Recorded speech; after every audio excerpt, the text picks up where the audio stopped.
He paid me $5 million to leave his life, not realizing I held all his dark secrets. Victor Hale thought he could just erase 7 years of my loyalty to his criminal empire by replacing me with a clueless 26-year-old. I signed his insulting prenup release and walked out of his penthouse with nothing but my clothes. He thought I'd break.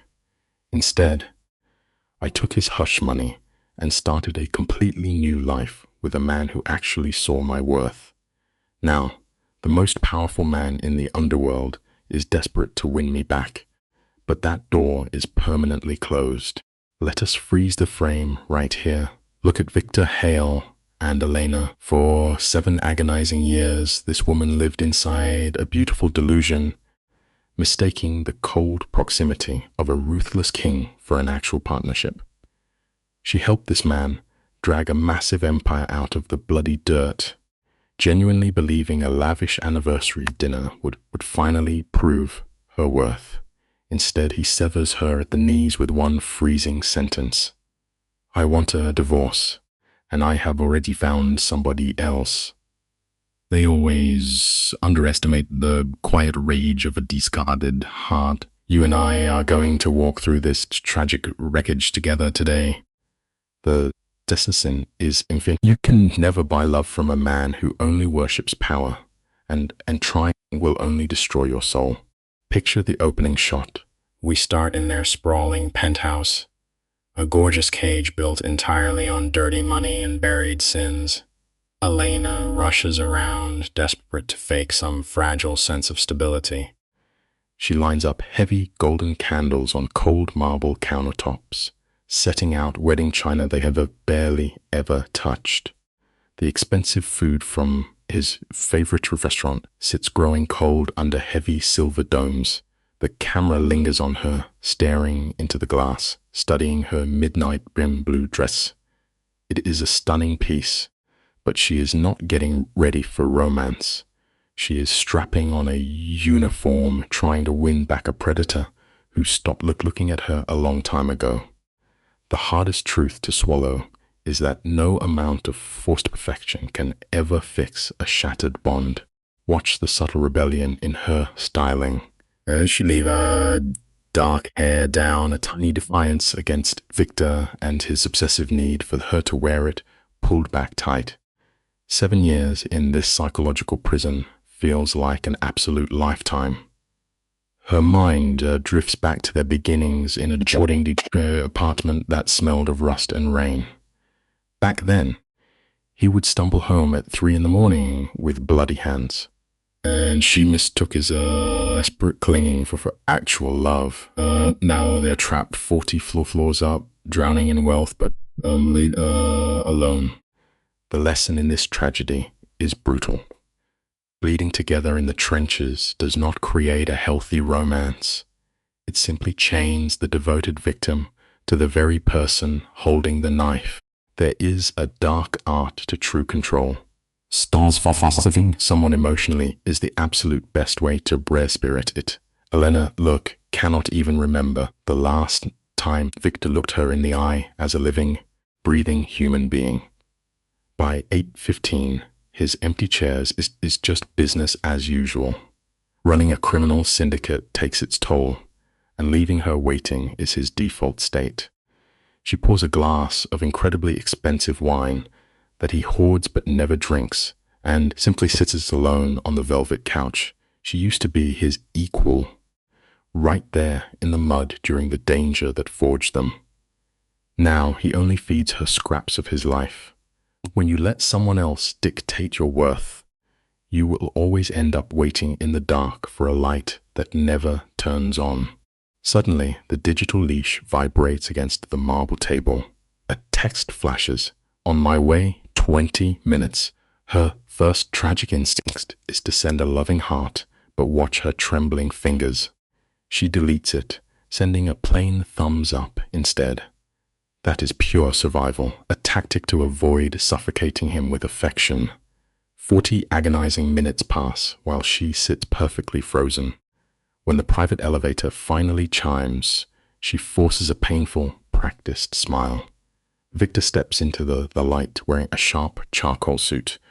You have to admit, the man wields his presence like a loaded weapon, totally dead to human warmth. The truth is simple. Walking on eggshells for someone else only guarantees that you will eventually walk away with bleeding feet. Even at 42, Victor's a terrifyingly shy, sharp silhouette.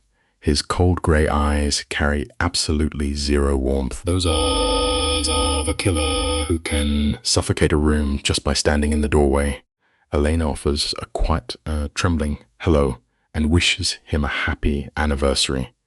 Pay close attention to the micro expressions here. A tiny crack of guilt hits his jaw before the iron walls slam back down. She tells him she made his favorite dinner. Victor just walks right past her, pouring himself a massive glass of scotch. He turns with the absolute dead stare of a stranger. "You did not have to do all this," he murmurs. "It is a terrible pill to swallow, but sometimes the person you would take a bullet for is the exact one pulling the trigger." The lighting catches his face, rendering his stare purely clinical. "Sit down," he commands, and you can practically feel the marble floor drop out from under her feet. She frantically mentions the cold food, clinging to this picture-perfect dinner as protective shield, but he cuts her off. "Sit down," he repeats. She perches on the very edge of the couch, folding her hands like a frightened child. It is heartbreaking to watch a fierce woman shrink like this. Victor stays near the bar, letting the heavy silence stretch out to make her sweat.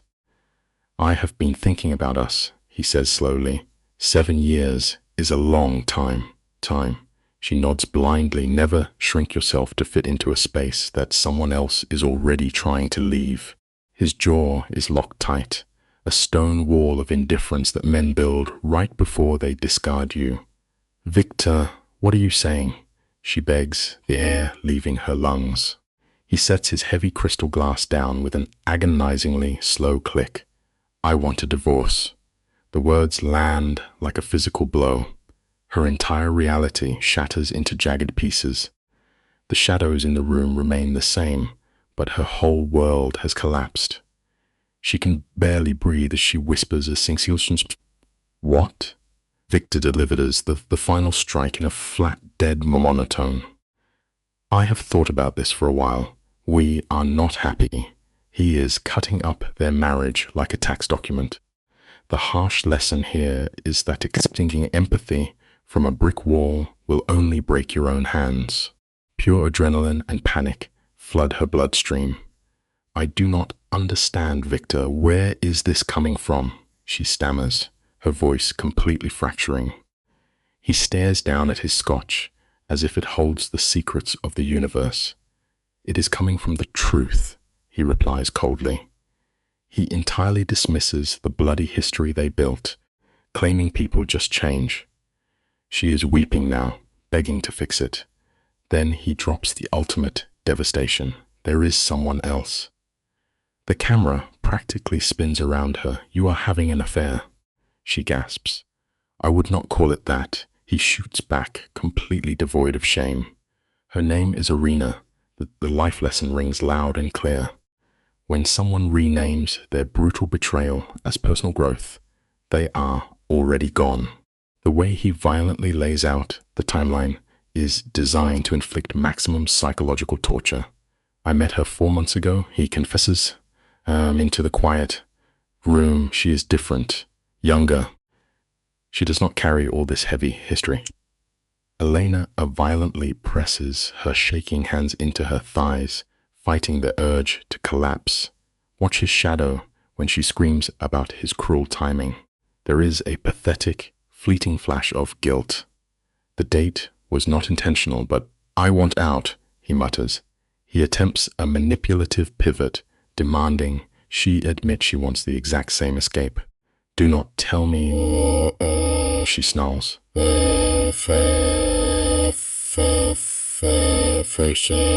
"Claim it was a mutual choice. Let your righteous anger keep you alive." Her primal instinct kicks in, and she chooses to fight. Do not yet stand there and tell me what I want, she warns, her voice dropping an octave. You can see the muscle in his jaw twitch.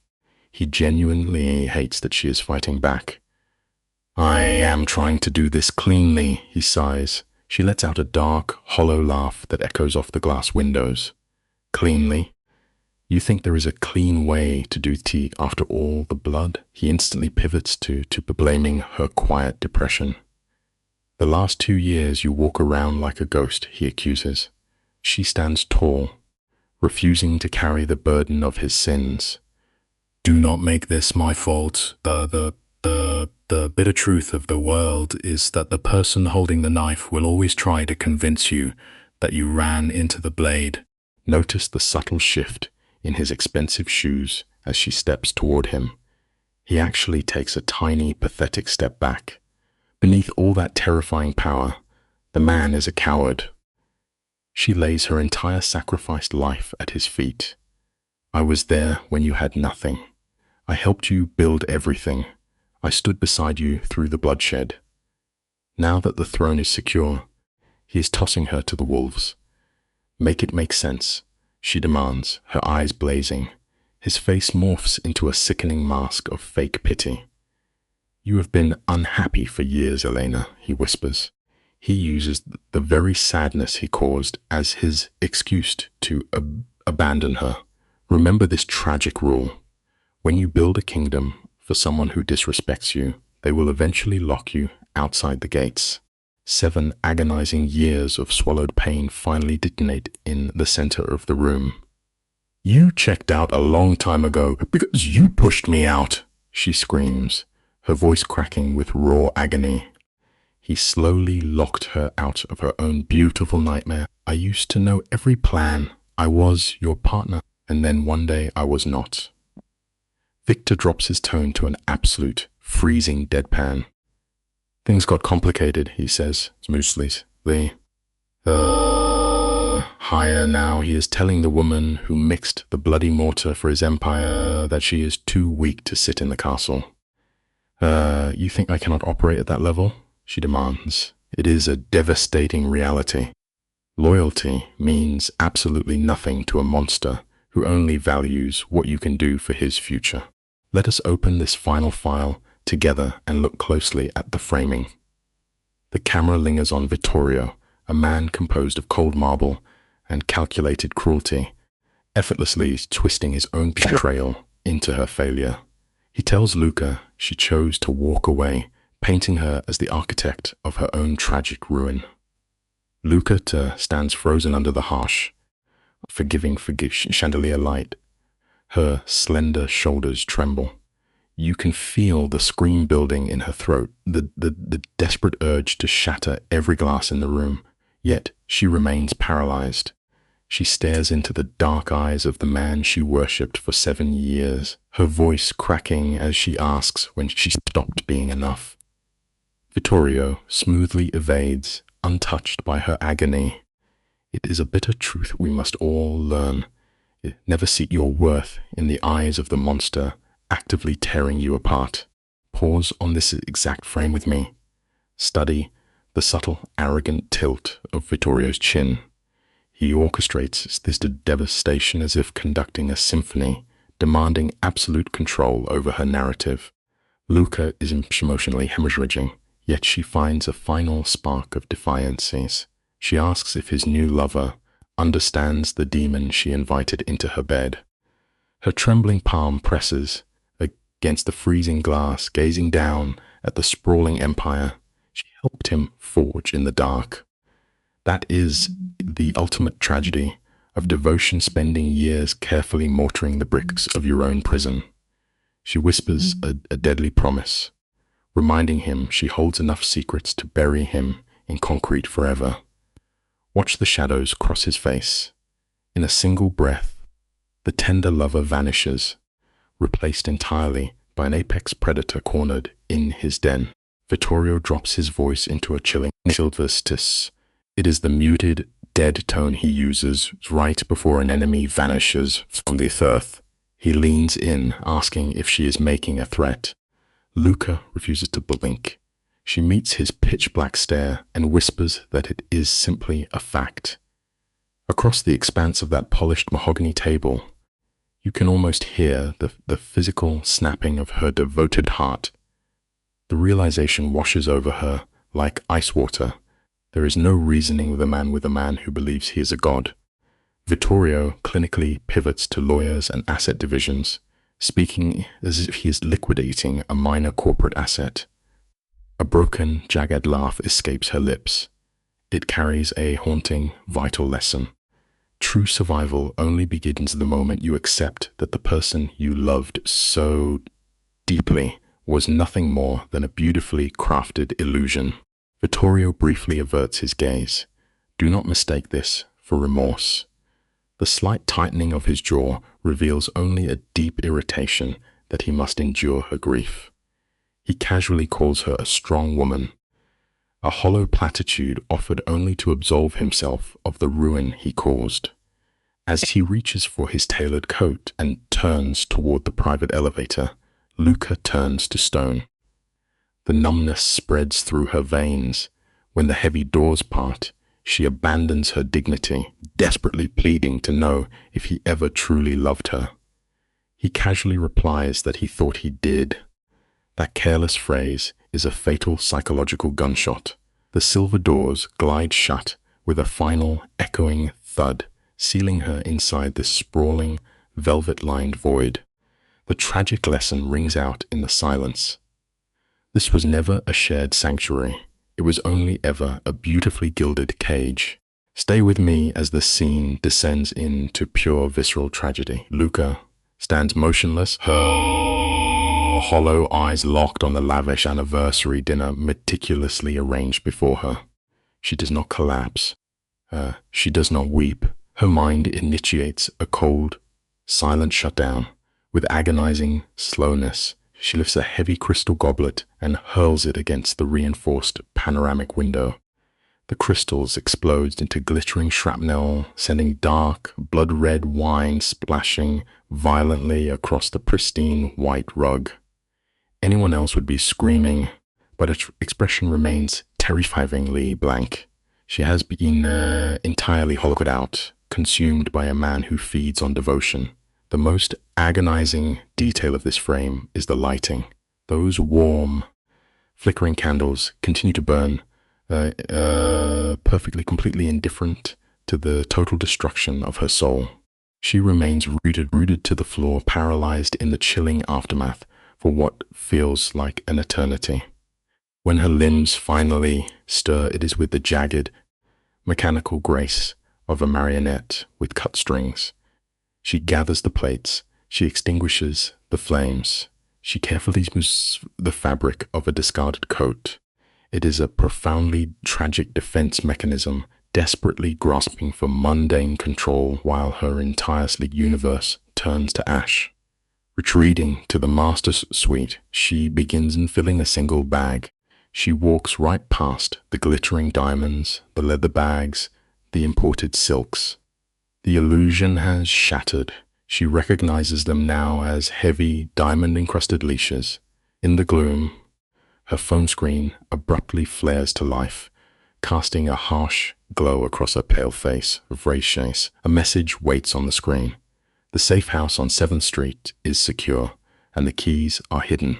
The glowing message is from Marcus, the head of security.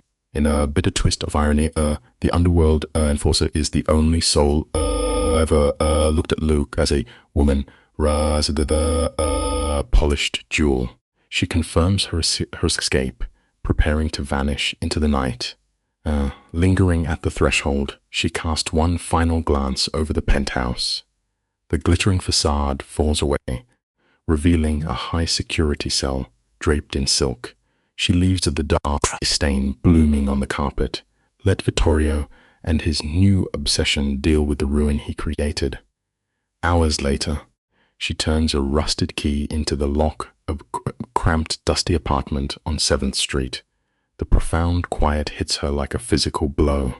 No surveillance, no guards, no whispering ghosts. It is a terrifying emptiness, but it teaches a beautiful lesson. True freedom often begins in the absolute dark. Pause with me again and let this visual contrast sink in. Luca drops her belongings onto a sagging mattress, her gaze fixed on a decaying brick wall. Far from the predator's den, the shock finally wears off, and the psychological dam shatters entirely. She collapses, her chest heaving with violent sobs. This is not the grief of a simple romance ending. She is mourning the agonizing truth of surrendering 7 years of blind loyalty to a phantom incapable of love. The tragic irony twists the knife deeper. As she writhes in physical agony on this cheap floor, Vittorio is likely pouring crystal champagne for another woman across the city. He simply replaces the pieces on his chessboard and plays on. The lesson here is brutal. Sometimes, to save your own life, you must be willing to completely rebuild your soul from the dirt up. You and I have likely both experienced this devastating phenomenon. Exhaustion finally drags Luca into sleep, offering a merciful pause. But as the pale morning light creeps in, she is struck by the cruelty of waking amnesia. For 3 golden seconds, she remembers nothing. Then, the memories crash down on her chest like falling concrete, projecting the image of Vittorio's dead, empty eyes on a relentless loop. Trembling, she forces herself up and confronts her reflection in a cracked mirror. The visual is entirely unforgiving. Her eyes are bruised with grief, her posture broken. The polished cinematic lighting is gone, leaving only the grim reality of survival. The truth is that healing is never a beautiful montage. It is the ugly, agonized, deeply human process of surviving a total psychological destruction. She forces herself into a freezing shower, aggressively scrubbing her pale skin in. She moves with frantic desperation, as if sheer force could wash away a decade of calculated manipulation. Afterward, she commits a quiet, beautiful act of rebellion. She pulls on faded denim and a heavy, shapeless sweater garment Vittorio would have utterly despised. Pushing open the street door, she steps onto the cracked pavement. The transition is jeering. Gone are the tinted motorcades and silent enforcers. She is surrounded by the chaotic symphony of loud laundromats, exhaust fumes, and ordinary survival. She walks blindly, moving simply to outpace the panic clawing at her throat. Her journey ends outside a weathered cafe. It is cluttered, loud, and gloriously unpolished. It stands as a vital lesson that genuine life exists far beyond the polished walls of a sterile prison. Crossing the threshold of that dusty cafe is an act of defiance. Luca orders a black coffee, retreating to an isolated table facing the exit. With trembling fingers, she opens a paperback novel. Her former captor used to banish such distractions, demanding her absolute worship at all times. But as her eyes scan the pages, the atmosphere subtly shifts. A man approaches her table. His posture is tentative, his hands slightly raised in a gentle gesture of peace, as he softly asks if the empty chair is available. He does not undress her with his eyes, nor does he assess her value as property. He merely sees a woman reading. Luca pauses, her breath catching in her throat before giving a slow, cautious nod. It is a monumental step forward. We must never underestimate the profound healing power hidden inside a completely ordinary human interaction. The stranger introduces herself as Adrian. Luca offers her name in return, bracing for the inevitable awkward silence. Yet Adrian remains entirely present. Reading the rigid tension in her shoulders, he gently guesses she is new to the chaotic streets of the district. He shares a mild, self-deprecating story about his own rough arrival, clearly attempting to ease the burden of her isolation. Luca remains braced for impact, her psychological armor raised tight, waiting for a hidden agenda or a sudden demand.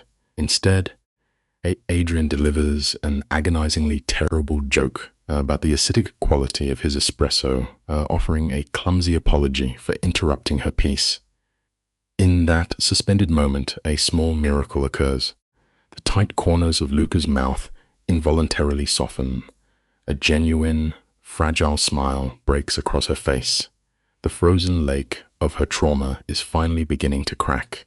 For half an hour, the lens captures something profoundly beautiful, two individuals sharing a fleeting, ordinary orbit. Adrian speaks warmly of his work behind a camera lens, the rain of his hometown, and the persistent ache in his knee. The true grace of this interaction lies in his restraint. He does not probe her silence.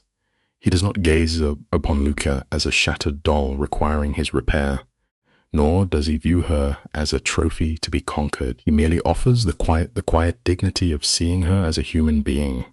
When an alarm buzzes on his phone, he makes no sudden moves. He stands, offers a gentle leave, and leaves the possibility of future coffees hanging in the warm air.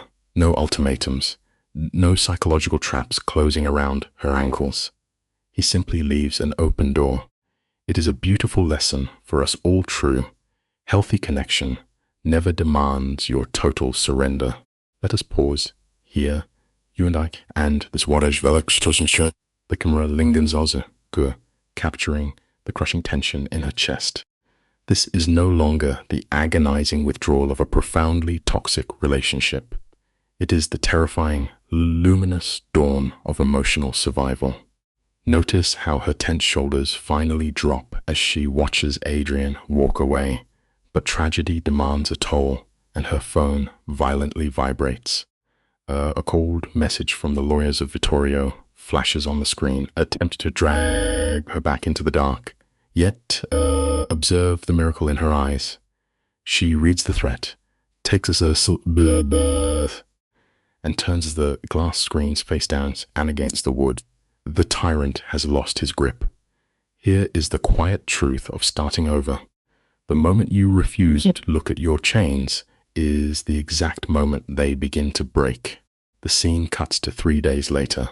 The lighting shifts to sterile blues as Elena steps into a downtown high-rise that reeks of corporate extortion and a bitter legal battle. Notice her wardrobe. She wears all black, not to mourn her dead marriage, but as heavy battle armor.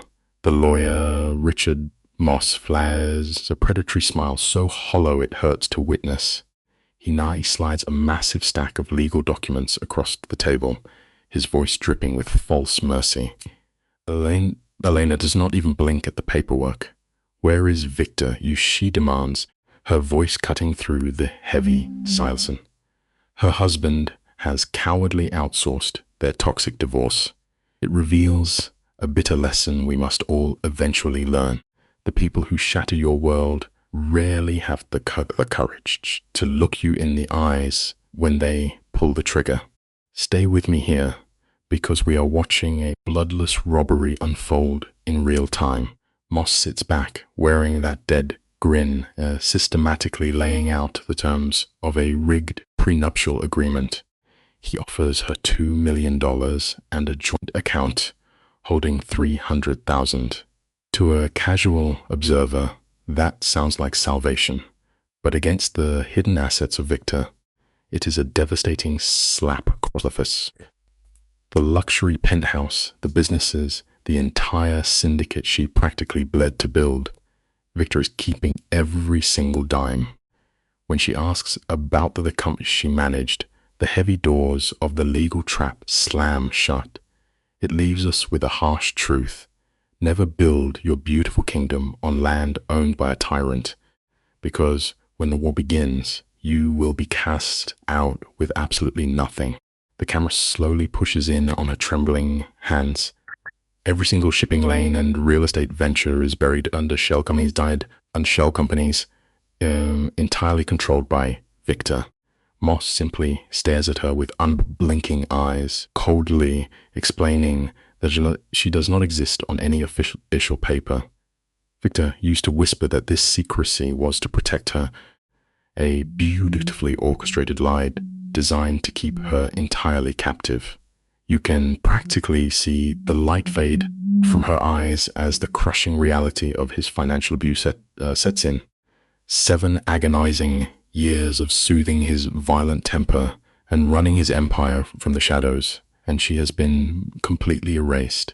She fed the beast, and now it locks its jaws against her. Take this tragic lesson to heart. Invisible loyalty to a monster will only ever reward you with a painfully invisible demise. Moss leans forward, having the audacity to call this pathetic settlement generous. The camera catches the slight flinch in her jaw, the word grinding against her teeth like crushed glass.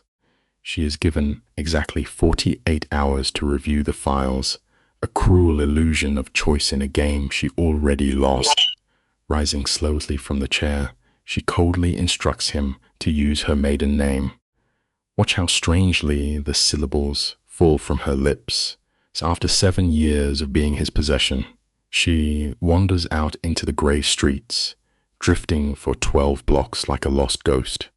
Her temporary apartment on 7th Street is merely a roof, completely devoid of warmth. Here lies the profound tragedy of the human condition. Escaping a heavy iron cage does not mean you know how to fly. Starting over can be a deeply terrifying void. Elena floats in this agonizing purgatory, the old version of herself completely dead, the new one gasping for her first breath. The suffocating silence of the apartment is violently shattered by her ringing in phone. It is Marcus, a minor soldier from the crew of Victor. When he quietly asks how she is doing, she numbly recites the $2 million figure, the literal clearance price of her devoted soul. She stares out the rainy window at the filthy pigeons fighting over scraps, feeling equally discarded. Then, with a trembling voice, she asks about the new girl, Irina. Marcus exhales, confessing he knew about the betrayal for 5 long months. It is a cinematic blow to the heart. We must always remember this painful reality. The cowardly silence of your closest friends is simply a much slower, crueler method of assassination. You and I have walked down this dark cinematic road before. Eleni should be screaming, throwing things against the wall, but she is utterly empty, drained of all righteous fury. She simply asks for the heartbreaking details of her replacement. Irina is only 26, pouring cheap drinks at a club owned by Victor. She is obedient, wide-eyed, and mesmerized by the illusion of power. Marcus admits the poor girl believes Victor is merely a passionate businessman completely missing the red flags. Elena closes her eyes, the shadows deepening on her face as she remembers falling into the exact same trap at 27. She truly believed her love could tame the dark. The chilling takeaway for every one of us is clear. We constantly mistake our own foolish youth arrogance for an impenetrable suit of armor. The ambient sound drops, isolating the heavy breathing on the line. Marcus is risking his very life to call against the strict blackout orders of Victor. He owes Elena because she secretly paid the hospital bills for his dying sister years ago. He whispers that Victor is making a catastrophic error, yet Marcus is far too paralyzed by fear to ever intervene. His own survival easily eclipses his fractured moral compass. He awkwardly mutters that she deserves better, a profoundly useless comfort offered to a drowning woman. Elena softly ends the call, sitting absolutely motionless as the twilight bleeds out of the sky. She watches the innocent people on the street below, blissfully ignorant of the monsters in the dark. The lesser night strikes with brutal force. Leaving a toxic marriage means you officially forfeit the beautiful privilege of a quiet, ordinary life. A suffocating wave of jealousy toward those ordinary people tightens like a vice around her ribs. Wandering through the damp evening fog, she suddenly realizes she is standing outside the very coffee shop where she first encountered Adrian. It is almost 7 in the evening, and since Adrian is a creature of the dawn, his presence here is a mathematical impossibility. Still, her trembling hand pushes the heavy door open. The atmosphere is transformed, bathed in low amber light and soft jazz. Filled with strangers, oblivious to her collapsing universe, she orders a simple tea, retreating to a shadowed corner, sure of her own desperate motives. Yet, here is a fundamental truth of our fragile human nature. When your reality shatters into jagged pieces, your wounded soul will blindly crawl back to the very last place it ever felt truly safe. She is a fractured ship desperately searching for a lighthouse.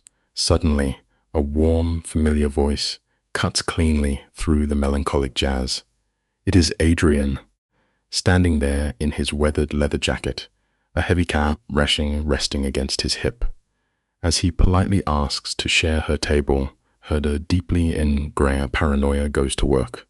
But the lens shifts, and she begins to notice his beautifully human imperfections, a faint scar above his left eyebrow, the silver threads resting at his temples. The rough, bruised knuckles of a man who actually labors for his bread. He jokes about surviving a day of photographing miserable corporate executives. Pay close attention to this delicate moment. True intimacy only begins when we drop our heavy shields and finally embrace the quiet, painfully mundane details of another living soul. The music swells slightly as he gently asks how she makes her living. It is the one question guaranteed to send panic flooding through her veins. She stammers out a fragile lie about surviving a difficult career transition. Adrian merely nods, letting the silence breathe. He does not launch a ruthless interrogation. Victor would have pinned her down till her spirits broke, but Adrian simply reads the terrified tension in her shoulders.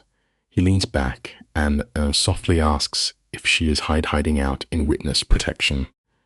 The terrifying accuracy of the joke hangs in the air, and against every instinct she possesses, a genuine, broken laugh escapes her chest. He changes the subject, suggesting a trip to an art museum. The lesson here is profound.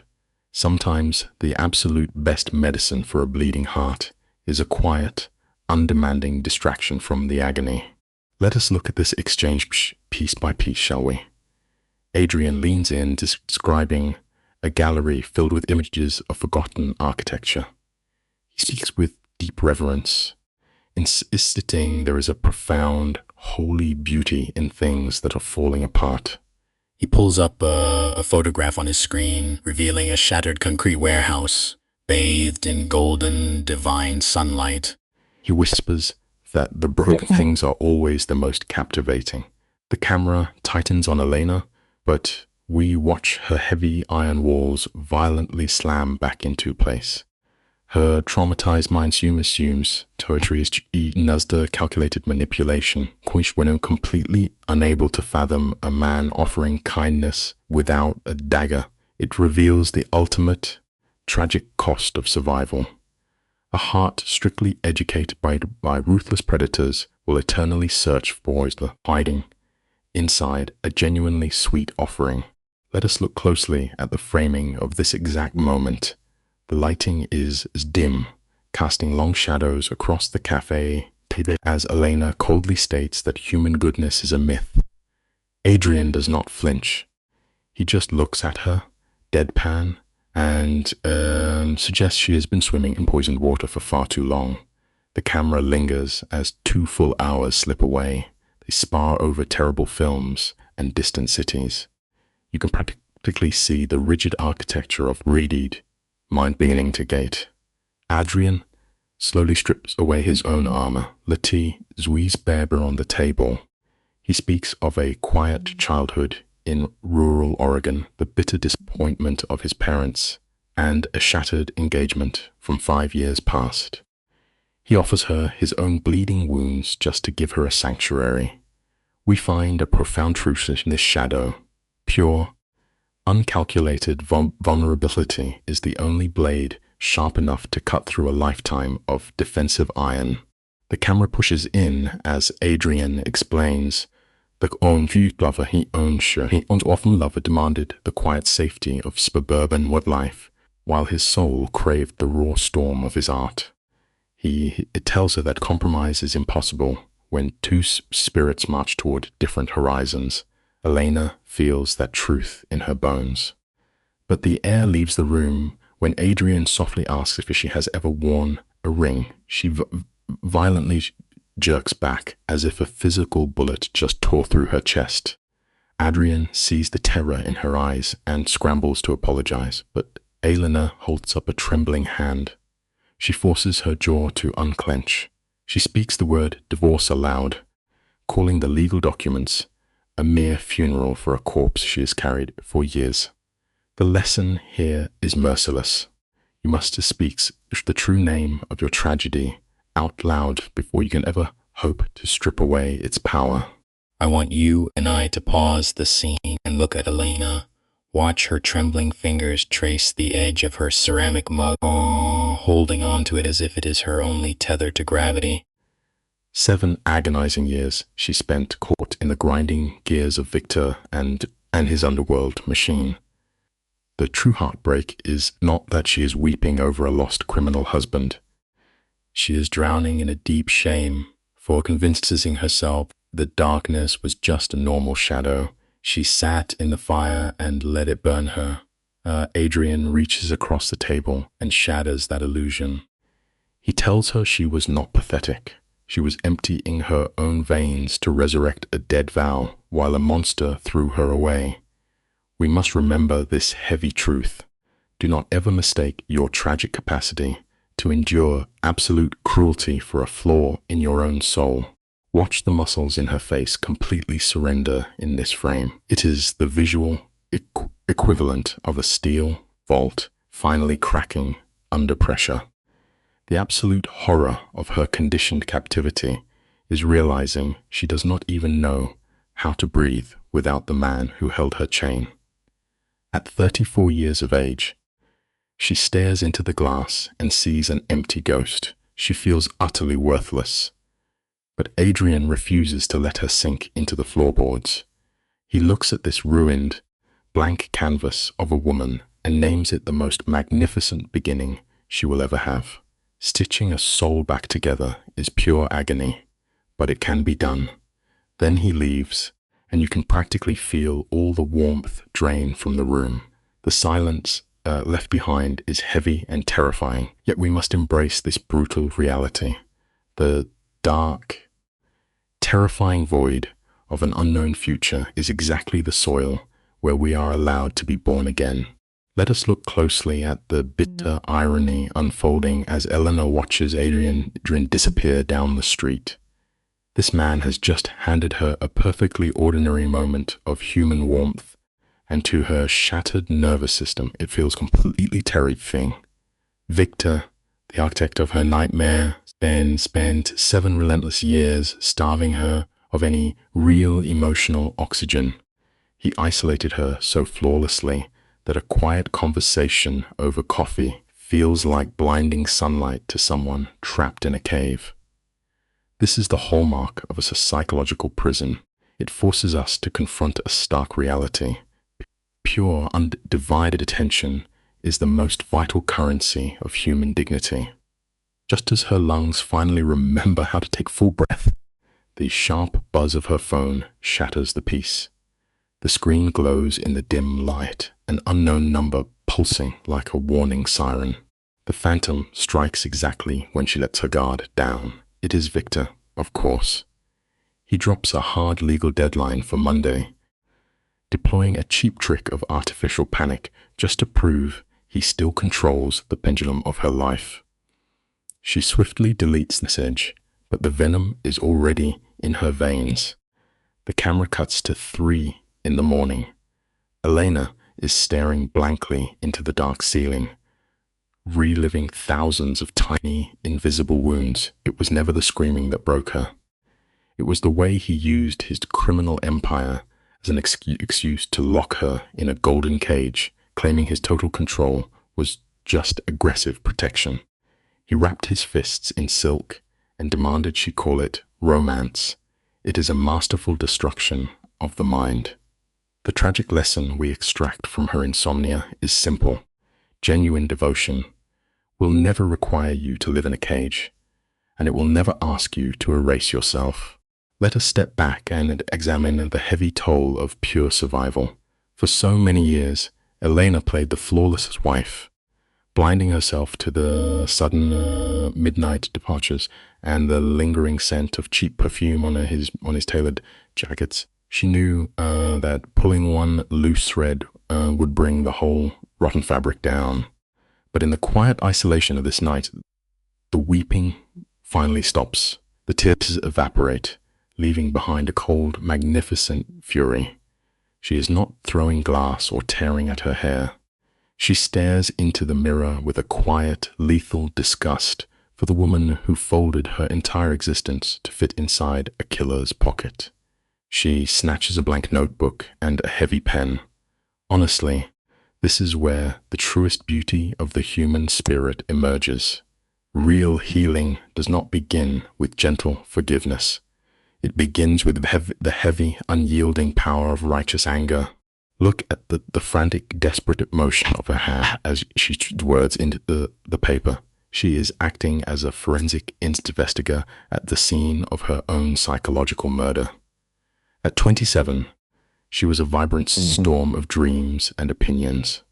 By 34, she had become nothing but a polished ghost sitting beside a crime boss.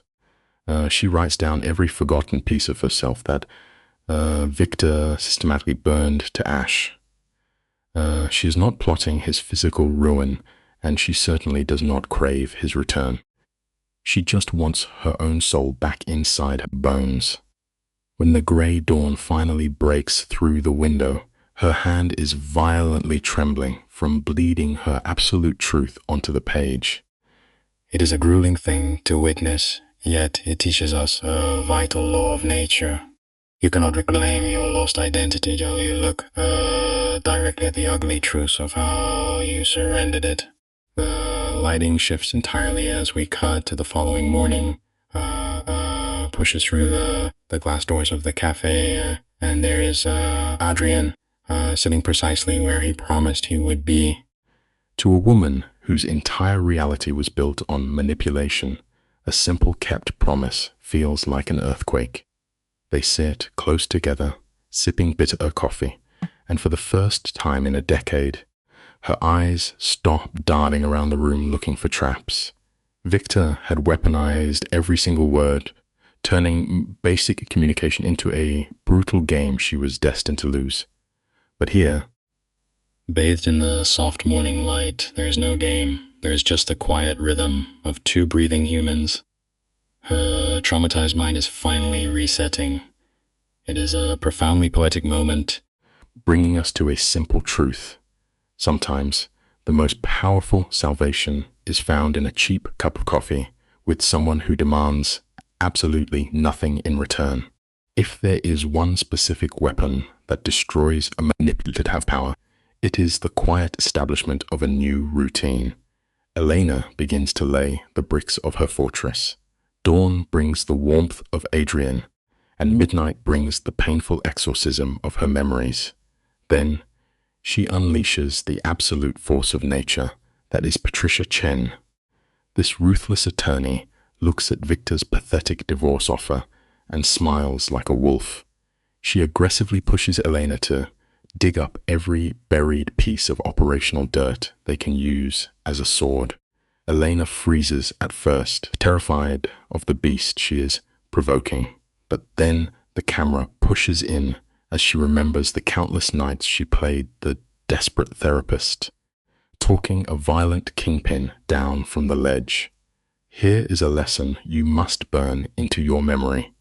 Your quiet, exhausting emotional labor holds massive power, even when the person consuming it refuses to see it. We now arrive at the classic tragedy of the invisible wife. Victor was a master a deeply paranoid operator who made sure Elena's signature never touched a single criminal document. He truly believed his caution made him untouchable, but he never accounted for a predator like Patricia. This lawyer knows they do not need a stack of banking records. They only need to turn his own suffocating paranoia against him. If there is anything a man playing God fears more than a bullet, it is a sudden spotlight on his sins. Patricia drafts a brutal psychological offensively, planning to threaten of the exposure of every hushed conversation Elena ever absorbed in the dark. It is a masterful reversal of power. The underlying truth is undeniable. A tyrant may look invincible in the dark, but his fatal flaw is always the very secrecy he used to keep you in chains. I want you and I to truly feel the terrifying gravity of the rope Elena is walking right now. This is the ultimate crucible for her battered psyche. A rising fire inside her wants to strike a match and watch Victor's underworld kingdom turn to ash, but the exhausted survivor in her just wants to quietly vanish into the mist. Patricia senses the hesitation. The lawyer lays out a demand for $5 million, betting everything on the mobster's desperate obsession with staying hidden. The camera focuses on Elena's trembling hands. She closes her eyes, intentionally murders her own remaining pity, and gives the absolute command to strike. We face a very dark reality here. Escaping the devil sometimes requires you to put on his hollow, unfeeling mask. Shaking with adrenaline, she flees the office and seeks refuge in a dimly lit gallery filled with images of ruined, abandoned buildings. Let us look closely at the photograph capturing Elena's attention in this sterile gallery. It is a shattered apartment block, its concrete guts spilling violently into the street. Where others pass the devastation, Elena stands frozen, staring into a mirror. Adrian steps quietly into the frame beside her. No words are spoken. He reads the heavy, tragic silence pulling at her posture. The suffocating facade of her old life has been torn apart, leaving only the jagged, bleeding truth exposed to the cold air. It is a brutal scene, yet undeniably real. You and I must remember this fundamental truth. Sometimes, allowing the wrecking ball to completely demolish the life you knew is the only way to clear the poisoned earth, leaving room to build a foundation that will never crack. Adrian leans closer, the harsh lighting catching the empathy in his eyes. He whispers that endings are always a bloody, chaotic mess, stripped of polite lies. Yet there is a clinical beauty in such honesty. That quiet validation shatters Elena's last defense. Her jaw trembles as she looks at the ruined building, confessing that the divorce papers are finally signed. A lesser man would offer hollow cheers or a drink. Adrian simply holds a gaze, asking how her soul is surviving the blast. They stand together in the heavy silence, mourning the vast wreckage of a 7-year mistake. It teaches us a difficult lesson. True healing often feels exactly like standing in smoldering ashes or the smoldering ashes of the only life you knew, and finding the quiet courage to never look away. Pause the film right here because this heartbeat changes everything. Adrian extends a casual invitation to a loud, chaotic gallery opening downtown. We can practically see the panic seizing Elena's chest. Her bruised reflex is to flee back to her apartment and throw the deadbolt. For years, Victor conditioned her to dread anything outside his strict control. But she glances one last time at the photograph of the ruined building. A tragic realization washes over her face.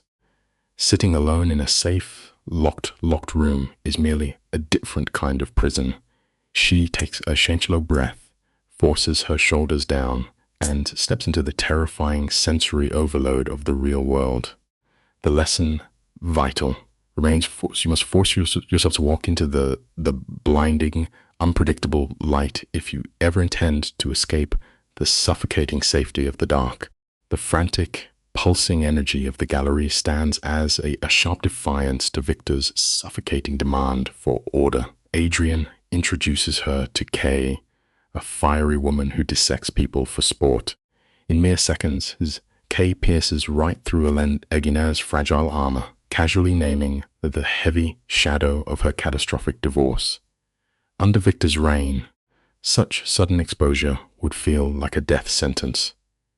But Kay simply laughs, waving a glass of cheap champagne, displaying her own ruined marriages like hard-won battle scars. The sheer normalcy of it takes the terrible sting out of Elena's private hell. The life lesson here is profoundly human. Discovering that another person has walked through the exact same fire is the fastest way to build a bridge back to the land of the living. The camera slows as we reach the emotional peak of her night. Elena stops dead before a massive canvas, a violent, jagged explosion of red and black paint, forming a bird tearing into the sky. Adrian steps close, asking what she sees. Her voice trembles as she names it. It is not just a bird, but the exact intersection of screaming rage and sudden liberation. Adrian nods slowly, his eyes darkening as he shares a quiet story of the devastating grief in his own past. Here are two broken souls in a crowded room, using a bleeding canvas to speak the trauma they cannot yet say aloud. It is a beautifully tragic scene. The lesson lives right there in the paint. You can never truly appreciate the weightless freedom of flight without first enduring the white-hot anger of the cage. Come with me. You and I are going to walk through this together. We are watching Elena open her eyes after a 7-year psychological coma. Victor was the architect of her despair, a man who methodically dismantled her mind. She spent years swallowing her rage, playing the obedient wife merely to survive. But tonight, the porcelain mask shatters. Adrian acts as an honest mirror for her trauma, confirming her right to be furious. They leave the gallery, wandering through the neon glow of the arts district. He leads her to a quaint store and an open rooftop places Victor's shadow could never touch. The life lesson here is written in her every step. The very first move toward finding your true self is having you the courage to walk away from the places that broke you. Notice the slight hesitation in Elena's voice as she nearly drops Victor's name. She swallows the word, confessing she only moved to this city for someone else. This is the tragic reality of a displaced identity. Survivors of deep manipulation will burn their own maps just to fuel their captor's ego. Yet, standing on the edge of that windswept rooftop, a shift occurs in her eyes. Gazing down at the sea of streetlights, she suddenly feels incredibly small.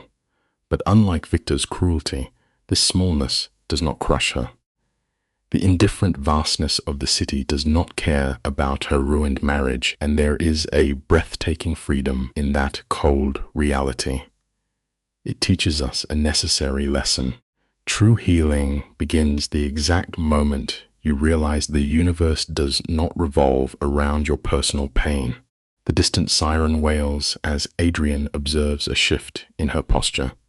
He points out that her voice holds no sorrow over the divorce, only a hollow, exhausted relief. Instead of weaving a polite fiction, Elena chooses the brutal truth. She recounts how Victor coldly discarded her on their anniversary, tossing money at her feet to buy her silence like a broken asset. It is the calculated cruelty of a monster. Admitting the sheer relief of dropping the charade is a massive victory for her bruised spirit.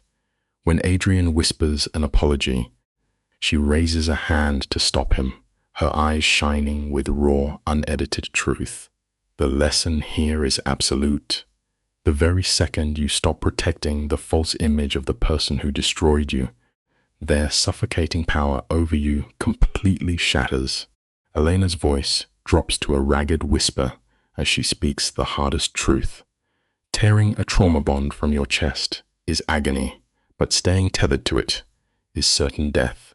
Adrian meets her sorrow with his own, describing a partner who weaponized his poverty, using pure contempt to bleed the life from his art. She viewed his independence as an attack on her ego, a tragic echo of Victor's sick games. When Elena asks how he survived the wreckage, Adrian offers a masterclass in survival. He simply dropped the burden of manufactured guilt, built walls of distance, and learned to breathe for himself again. It leaves us with a vital lesson. You can never heal until you drop the crushing expectations someone else forced upon your shoulders and bravely walk your own path. Adrian nods, his silhouette dark against the city sky. Beside him, we watch Elena's fractured mind slowly knit itself back together. This warmth is not the erratic panic she once mistook for love. This is the rare grace of quiet empathy. She thanks him for treating her like a living woman rather than a broken project. After years of psychological starvation, basic human decency feels like water in the desert. They linger until the lights go dark, speaking with a freedom Victor never permitted her to taste. Their slow walk down 7th Street is a beautiful, peaceful surrender. Notice this quiet lesson. The greatest proof of your healing is the exact moment that you finally stop racing for the next strike and simply allow yourself to connect with another human being again. Let us look at this piece by piece, shall we? Elena gestures to her tiny studio apartment, her chin tilted up with fierce pride. When you survive a golden cage, a bare room of your own is a kingdom. Adrian murmurs a request to see her again, but leaves all the power in her hands. A gentle squeeze of her fingers, and he steps back. As Elena climbs the stairs and turns the lock, her heart thumps wildly, but the tragedy has lifted. This is not the sickening dread of waiting for Victor's heavy footsteps. This is the electric spark of pure hope. The hollow ghost of Victor's wife has finally dissolved into the night. The lesson here is profound. True freedom is not merely escaping the monster in the house. It is finally remembering exactly who you were before they tried to erase you. The fragile piece of her room shatters with the cold buzz of her phone. Her lawyer's message glows in the dark. Victor is offering $5 million to settle. For a tyrant like Victor, wealth is merely an iron chain disguised as a gift. Elena's eyes hardened.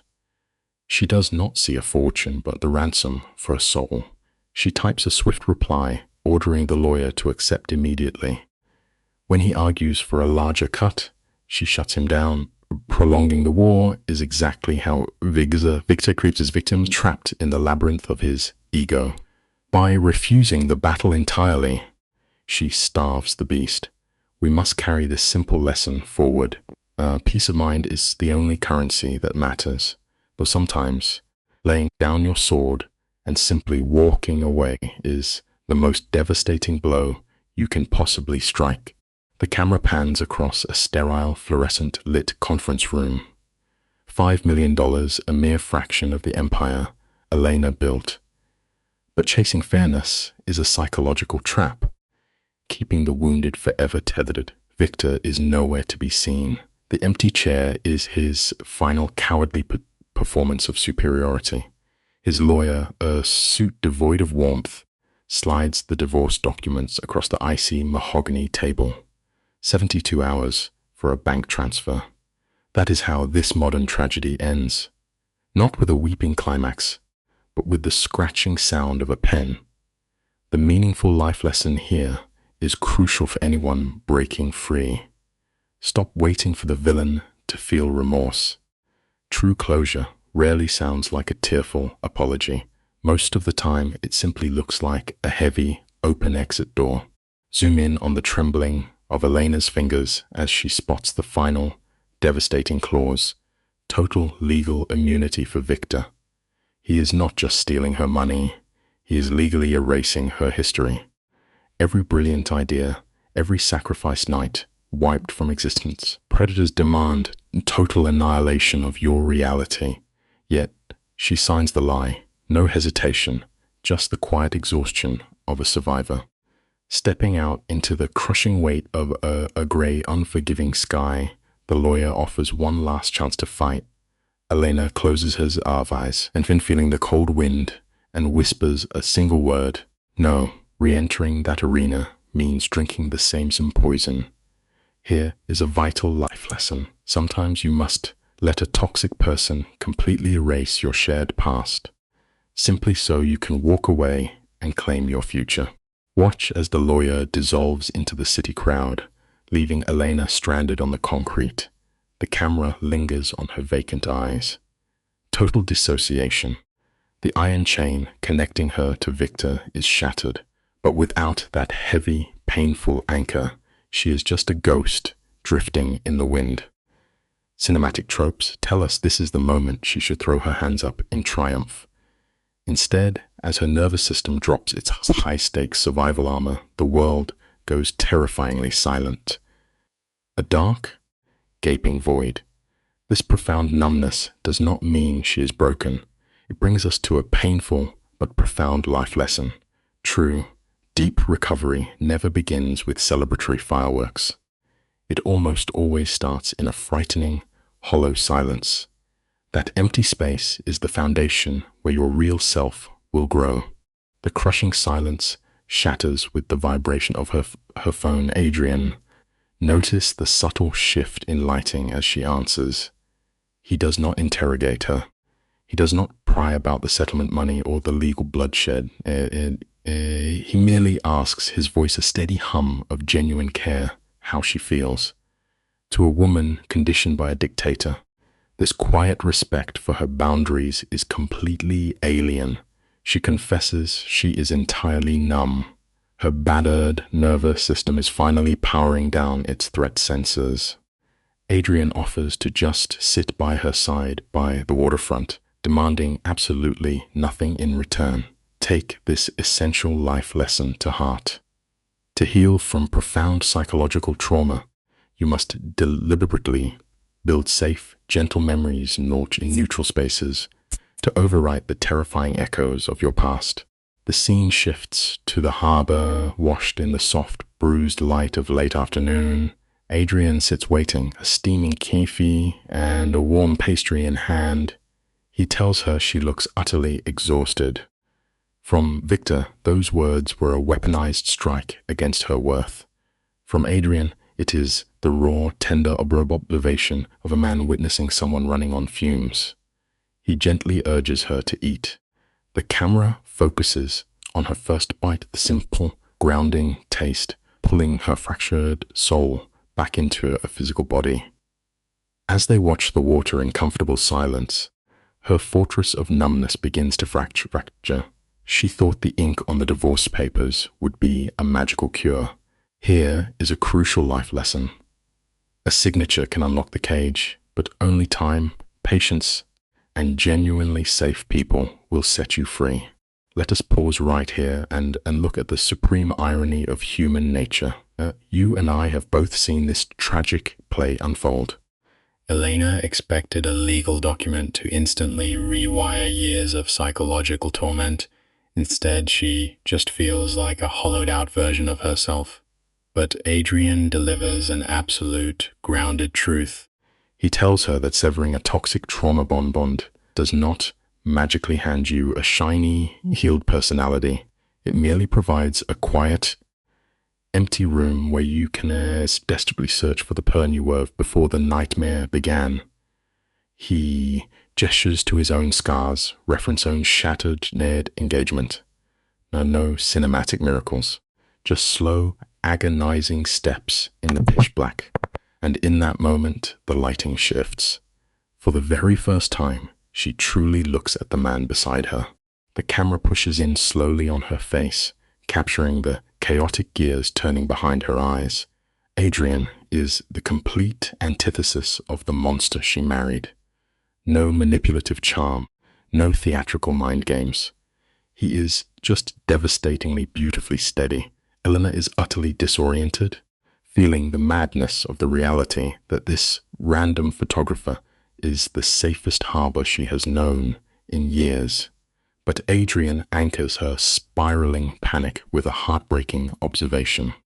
"When you survive a sociopath," he murmurs, "a decent human being feels like a terrifying anomaly. Here is a life lesson born from pure tragedy. The most bitter pill to swallow is the realization that true safety does not arrive with triumphant fanfares. It simply sits down quietly beside you, asking for absolutely nothing." We are witnessing the dark, twisted residue of survival. A psychological hostage situations where the cage was built of imported marble. Adrian leans back against the wooden bench, making it painfully clear he expects nothing from her. The lens captures the exact moment her tortured nervous system finally surrenders. Her shoulders drop. The suffocating knot in her chest unravels. She actually whispers a thank you, just for permission to be broken. It is tragic how thoroughly a megalomaniac must crush a human spirit to make basic decency feel like a miracle. This reveals a chilling life lesson about abuse. When your entire existence is hardwired to survive relentless, suffocating control, suddenly having room to breathe does not feel like freedom. It feels like falling off a cliff. Adrian diffuses the heavy tension with masterful grace, casually noting that everyone is a disaster. She is just brave enough to admit it out loud. The scene breathes as the sun dips below the horizon, painting the sky in bruised purples. They trade wonderfully mundane stories. He groans about a difficult client. She dreams of an apartment flooded with natural light, a desperate, subconscious rejection of the dark psychological tomb she just escaped. But the camera catches her trembling hands, endlessly stirring a coffee that is already mixed. She has nothing tying her down, and that ice Priscilla. The life lesson here is stark. For a bird that has lived it entirely in a cage, the sudden reality of a limitless sky and absolute freedom is the ultimate, paralyzing nightmare. The urge to flee is a primal scream. She talks of packing bags, of vanishing into a nameless city to escape her own ghost. But the cold truth settles in her bones. You can never outrun your own fractured mind. She decides to plant her feet right on this cracked pavement until she remembers who she is. Adrian nods, calling it the bravest choice she could make. They stroll along the water, devoid of a destination. This is the quiet, cinematic turning point. She is no longer surviving. She is simply existing. She walks beside a man who exacts no exhausting emotional tax for his presence. When he softly asks to show her a place, she agrees. The lesson here is profound. Healing begins in the subtle moments when your heart stops bracing for an attack that is no longer coming. He guides her away from the polished city into a rusted, decaying textile factory. The heavy iron door groans open to her floor for photography studio. Immediately, her senses are flooded with the smell of processing chemicals and the texture of exposed brick. Look at the stark visual contrast. Victor trapped her in a sterile, perfectly curated museum where she was merely a possession. Adrian's world is a beautiful, unfiltered chaos. Lenses scattered, raw portraits hung on lines. It is messy but deeply safe. By flicking on the glaring overhead lights and inviting her into this disaster zone, he is baring his soul. The life lesson is beautiful. True trust is not found in flawless perfection, but in someone willing to share their honest mess. What breaks her heart is how effortlessly Adrian owns his flaws. In the narcissistic war zone, she barely survived, admitting a mistake was a fatal weakness. She wanders the studio, tracing photographs of rotting urban landscapes, a perfect silent mirror to the ruin inside her own mind. Then the camera pans to the portraits. People captured in raw, unguarded states. Stripped of the plastic smiles Victor always demanded she wear. She whispers that they are beautiful. Instead of feeding his ego, Adrian merely shrugs with absolute humility, confessing he has no idea why he brought her here. The life lesson is powerful. Sometimes it is not a grand, calculated shit that heals us. It is pure, unfiltered honesty that finally shatters our heavy defensive armor. Listen closely to this frame. Adrian is about to deliver a breathtaking masterclass in psychological repair. She insists the divorce failed to fix her. He quietly shakes his head, stepping into the dark room. He pulls out a piece of photographic paper, a blurry, ghost-like exposure, then a second with sharper shadows, and finally a crystal-clear, finished image. He looks into her eyes and explains that human recovery follows the exact same chemical process. Her true identity was never destroyed by Victor's abuse. It has merely been sitting in the dark, waiting for the precise moment to finally bleed through to the surface. It is a stunning life lesson. You do not have to invent a brand new, flawless version of yourself. You just have to patiently reveal the soul that survived the dark. Let us pause the frame and look closely at the scene before us. Elena stares at the photographs, asking in a whisper if she is the one developing now. Adrian meets her gaze. The lighting softening his features. He tells her, yes, her spirit survived the inferno, merely needing a darkroom to reveal its true shape. Her shoulders tremble as she confesses her most crippling terror. What if the girl buried beneath the ash is hideous? Adrian offers a soft, steady smile. He reminds her that no human being is ever a completed masterpiece. We are all forever in motion. In that sudden, suspended bubble of safety, her eyes flick to his lips, yearning for a kiss. It reminds us that the truest form of bravery is simply allowing yourself to be seen with all your flaws. Watch the subtle shift in her posture. This is absolute proof that her internal wounds are closing.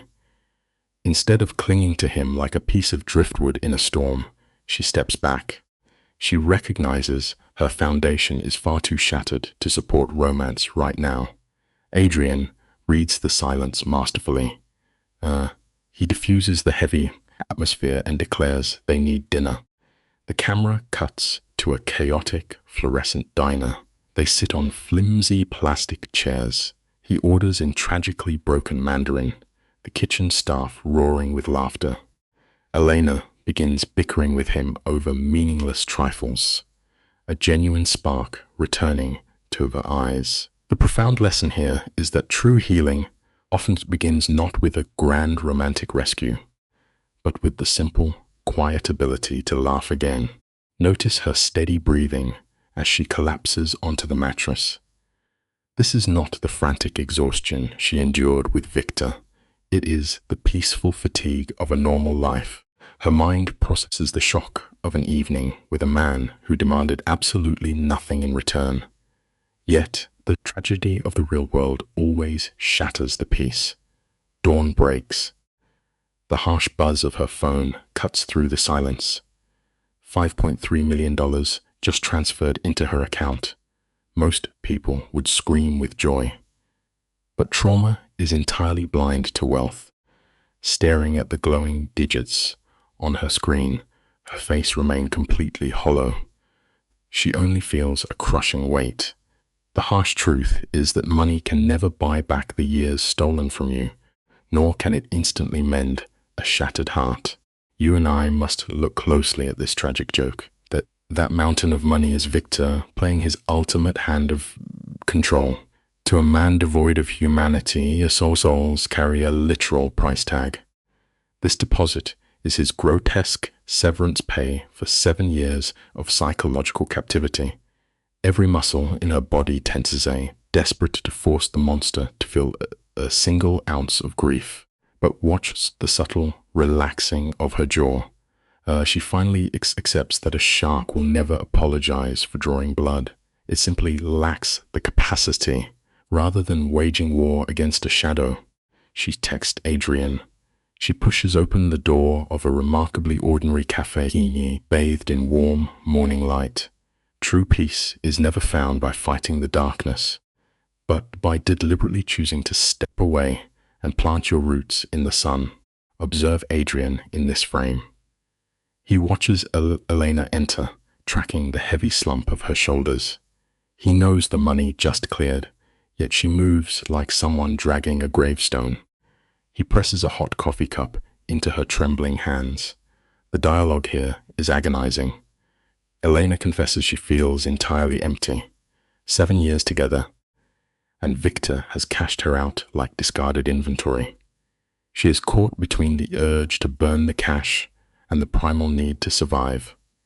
As she grips the warm ceramic, the cruel irony bleeds into the scene.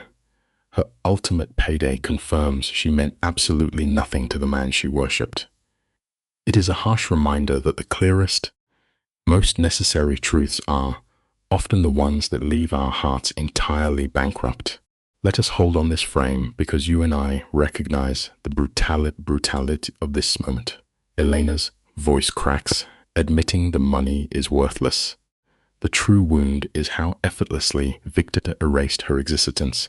Adrian asks what specific apology would grant her peace. Her eyes fall. Nothing. No sequence of words could stitch her fractured reality back together. Then Adrian delivers a quiet, devastating question. Are you truly free of him? Pinned beneath the harsh lighting of the truth, her denial finally crumbles.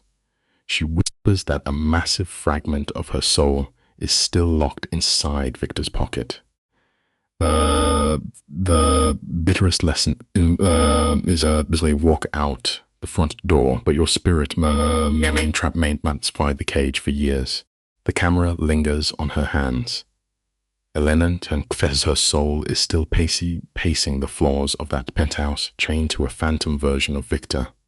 Adrian does not offer empty pity. He validates her pain, his fingers wrapping around hers in a firm hold.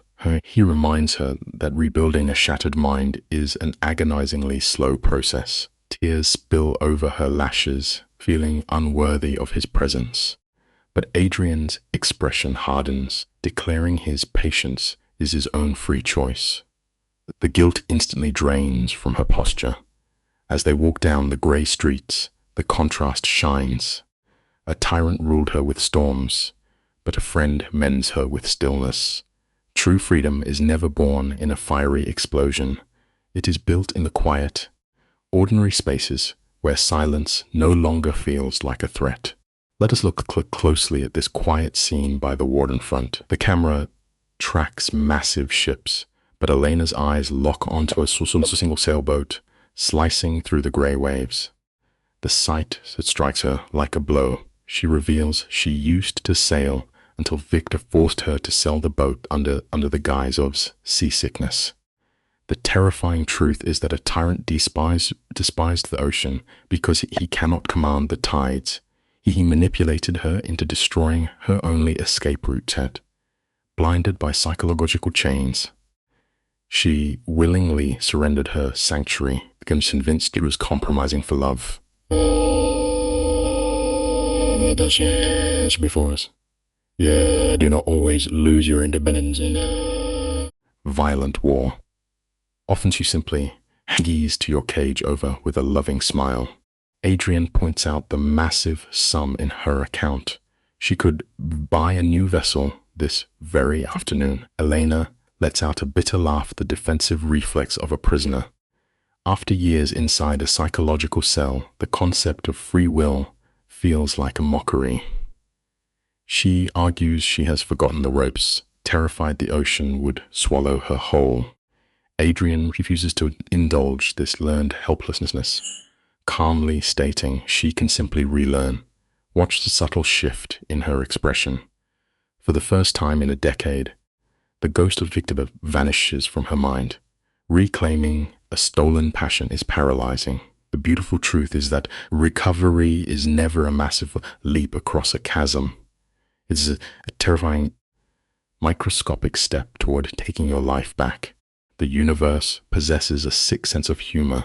Near a coffee cart, Elena's gaze locks onto a figure across the street. Every muscle turns to stone. It is Victor. True to his parasitic nature, the monster has already secured his next victim. Elena experiences a catastrophic collapse, halting so abruptly that Adrian nearly collides with her. She stands paralyzed, watching her tormentor stroll through the sunlight as if her 7-year nightmare never existed. He presses his palm flat against the small of the young woman's back. To a bystander, it looks like romance, but we recognize the choreography of a predator asserting absolute dominance. The true horror of surviving a monster is being forced to stand completely frozen, watching them build the exact same cage for someone else. Let us analyze this psychological torture unfolding here. The man across the street is no longer the dead-eyed tyrant Elena may barely survived. Victor has reverted to his flawless grooming phase. Adrian's voice dissolves into white noise as Elena watches Victor open a taxi door with the venomous charm he used to dismantle her life. When Adrian breaks a trance, Elena delivers a devastating admission. Seeing him still cuts her to the bone. This is the ultimate cruelty of the trauma bond. She despises him, yet she is gutted by the sheer injustice. How can the architect of her destruction smile in the daylight Anushin, while she slithers left sweeping up the shards of her own mind? The bitter truth of survivals is accepting that sometimes the monster is the one who gets to walk away perfectly happy. Ordinary people try to soothe wounds with hollow promises of karma. Adrian refuses to play that game. He does not insult her intelligence by claiming Victor is secretly miserable. He remains entirely grounded, a stark contrast to the chaotic minefield she used to navigate. He gently guides her into the cool silence of an art museum. Elena sinks onto a bench before a canvas of violent abstract colors. The strokes perfectly mirror the shattered architecture of her mind. She is suffocating on unvoiced fury. When Adrian asks her to identify the emotion, she pierces the core of it. She is enraged that the parasite found a fresh host. We learn a dark truth here. The deepest anger comes from watching the universe reward the wicked, while the surviving victims are left begging for an ounce of peace. The camera lingers as Elena presses trembling hands into her eyes. In the heavy, shadowed light, she breathes out a devastating confession. She wants Victor to drown in the exact psychological torment he forced upon her, her voice breaking as she herself pathetic for craving revenge. Adrian leans forward, his expression steady. He validates that violent rage, explaining that wishing ruin upon the man who violated your soul is proof you are still human. Her fingers shake as she begs to know when this withdrawal will finally end. Adrian offers the only brutal truth left in this tragedy. One day, the paralyzing terror will exhaust itself, fading into cold apathy or tragic pity for a broken ghost. Our deepest wounds do not heal with apologies, but with the slow return of our own indifference. Adrian's voice is a firm anchor in the room. There is no magic switch to bypass grief. In the heavier silence, Elena's eyes dart wildly as a frantic panic rises in her chest. She feels a desperate urge to warn the next victim Arena before the trap snaps, picturing the girl walking blind into a slaughterhouse. Adrian cuts through the hysteria with one surgical question. If someone had warned Elena 7 years ago, would she have listened? The camera tightens as the tragic realization hits her. Blinded by Victor's golden illusion back then, she would have ignored every warning. Her mind knows the girl is beyond saving, even as her shattered heart screams to intervene. The bitter lesson is undeniable. We cannot rescue others from the fires we barely survived, because some beautiful cages must be painfully felt before they are truly seen. The ultimate tragedy of abuse is the erasure of the self. Elena sits hollowed out, a ghost in the dim gallery. She is bitterly frustrated that a legal settlement did not instantly cure her nightmares. Adrian watches her tremble, delivering an unforgiving truth.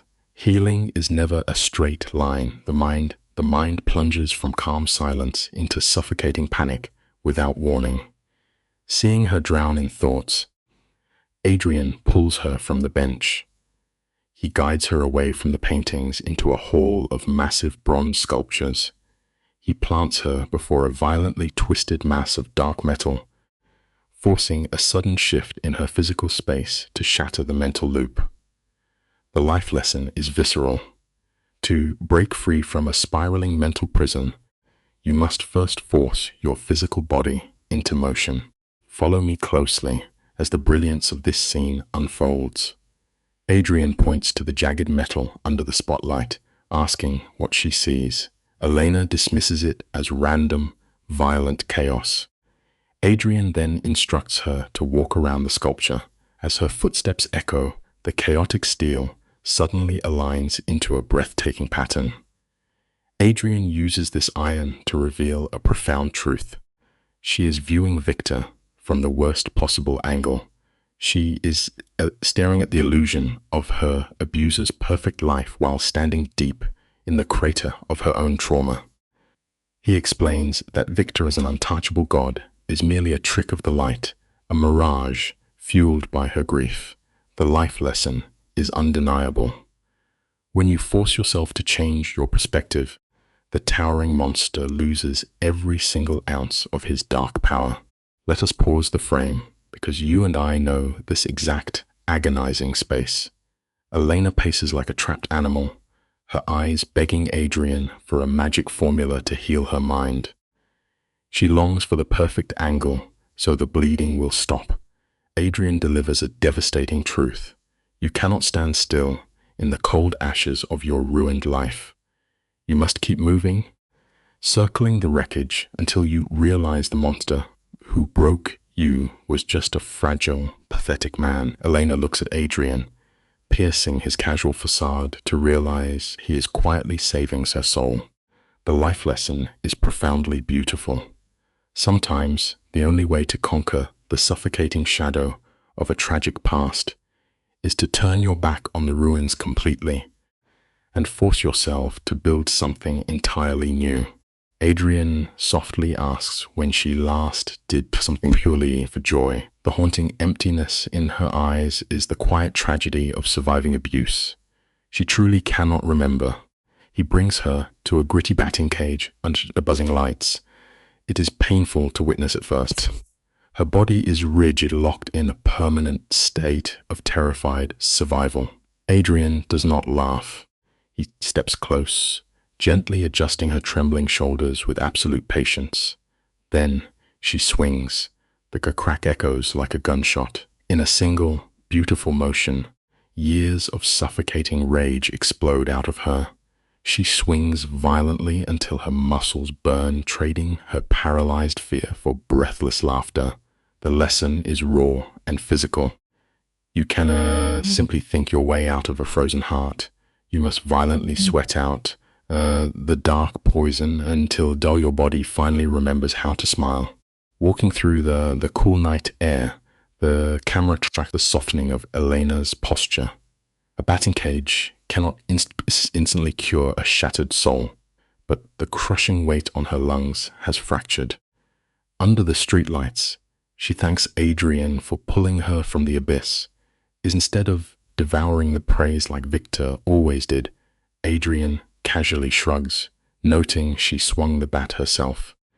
This humble response short-circuits her traumatized brain, yet at her apartment door, cold paranoia infects her again. After years of manipulation, kindness looks like a loaded weapon. Her body is as she demands to know what he truly wants from her ruined life. The life lesson is deeply tragic.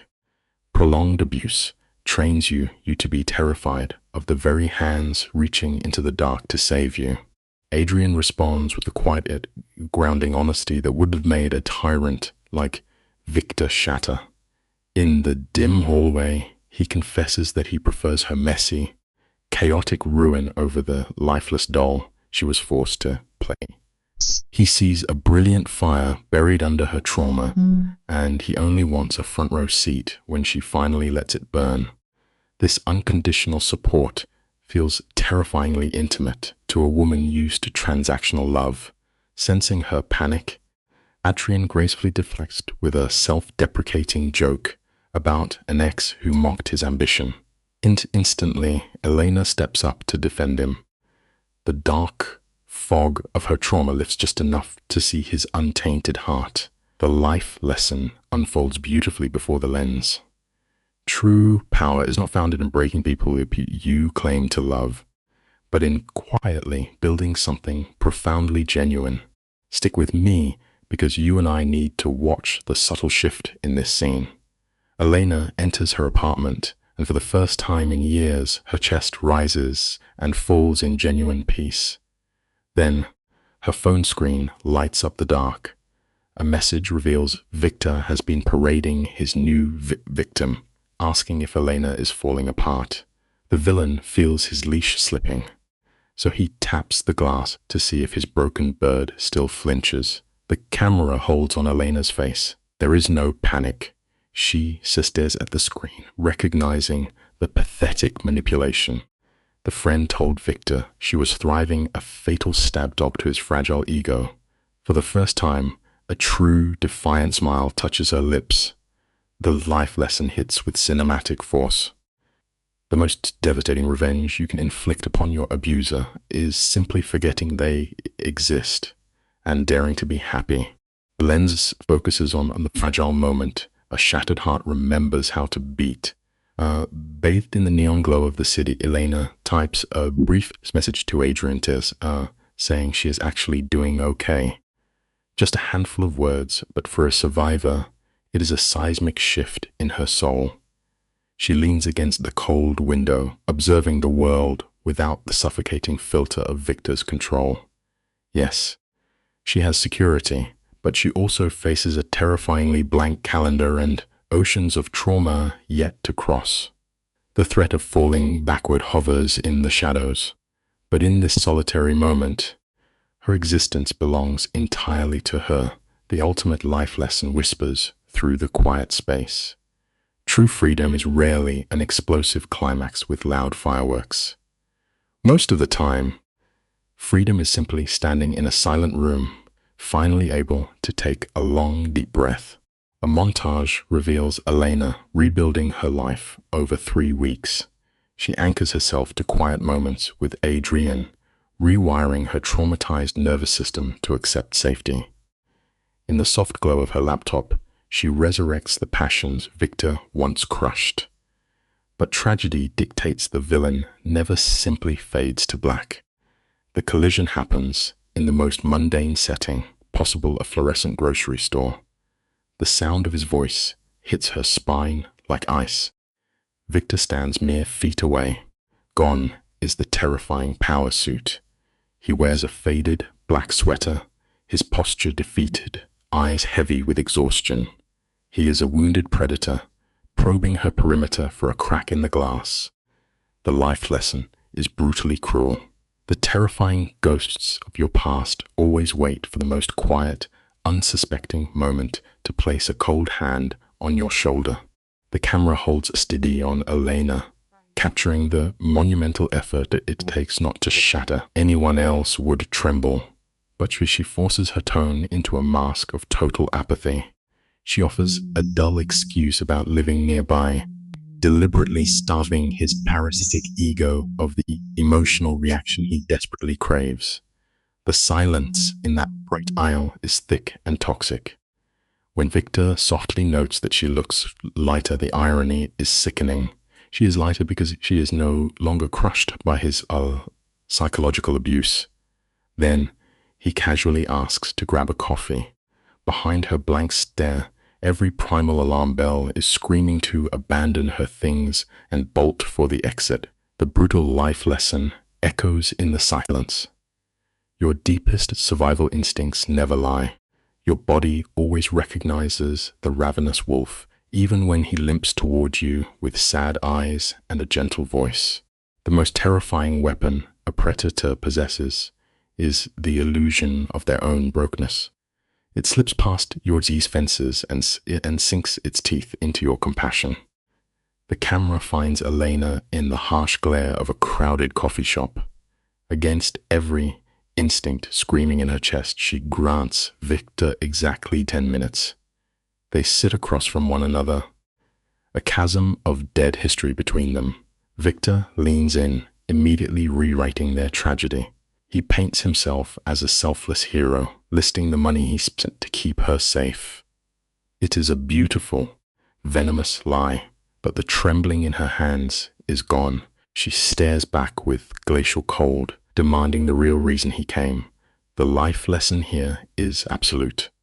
To finally heal from a master manipulator, you must stop bleeding for their fake wounds and demand the cold, ugly truth. You and I have watched this tragedy unfold before, and the audacity is maddening. Victor hunches over his coffee, whining about the agonizing pain of their separation. He shatters her universe, yet expects her to gently bandage his ego. Then, a subtle shift happens in her eyes. Elena feels the only emotion sharp enough to save her pure, righteous fury. She slices right through his pathetic performance, dropping the facts on the table. He found a younger, fragile girl to control and tossed Elena aside. Devastatingly simple. Victor scrambles, weaving desperate excuses to blur the lines. She does not flinch. The life lesson here is your permanent shield. Toxic people breathe in the fog of confusion. You destroy their power by forcing them to stand in the bright, unforgiving sun of the absolute truth. The camera zooms in tightly on his face in this frame. When a tyrant loses their grip, the physical begins to short-circuit. Victor's jaw turns to granite.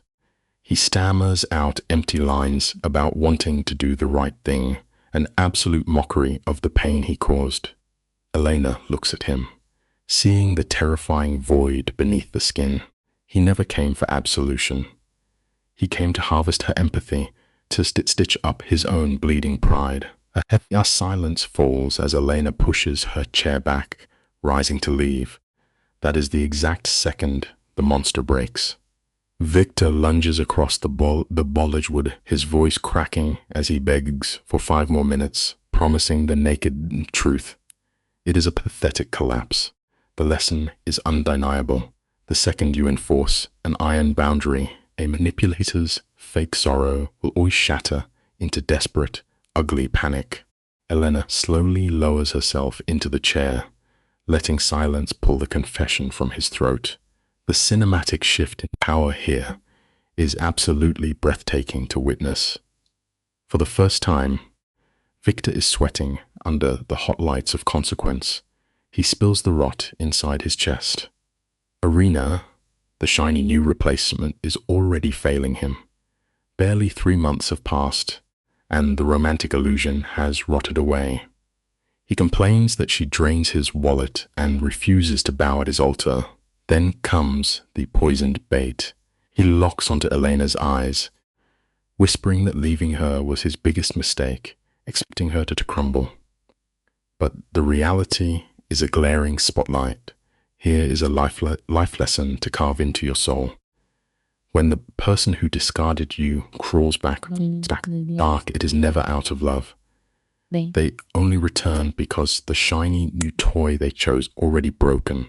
In a traditional film, this is the sweeping climax, where the heroine revels in sweet vindication. The villain is finally bleeding out on the floor. But instead of a triumphant rush, Elena just feels a profound, heavy exhaustion. The camera lingers on her relaxed shoulders.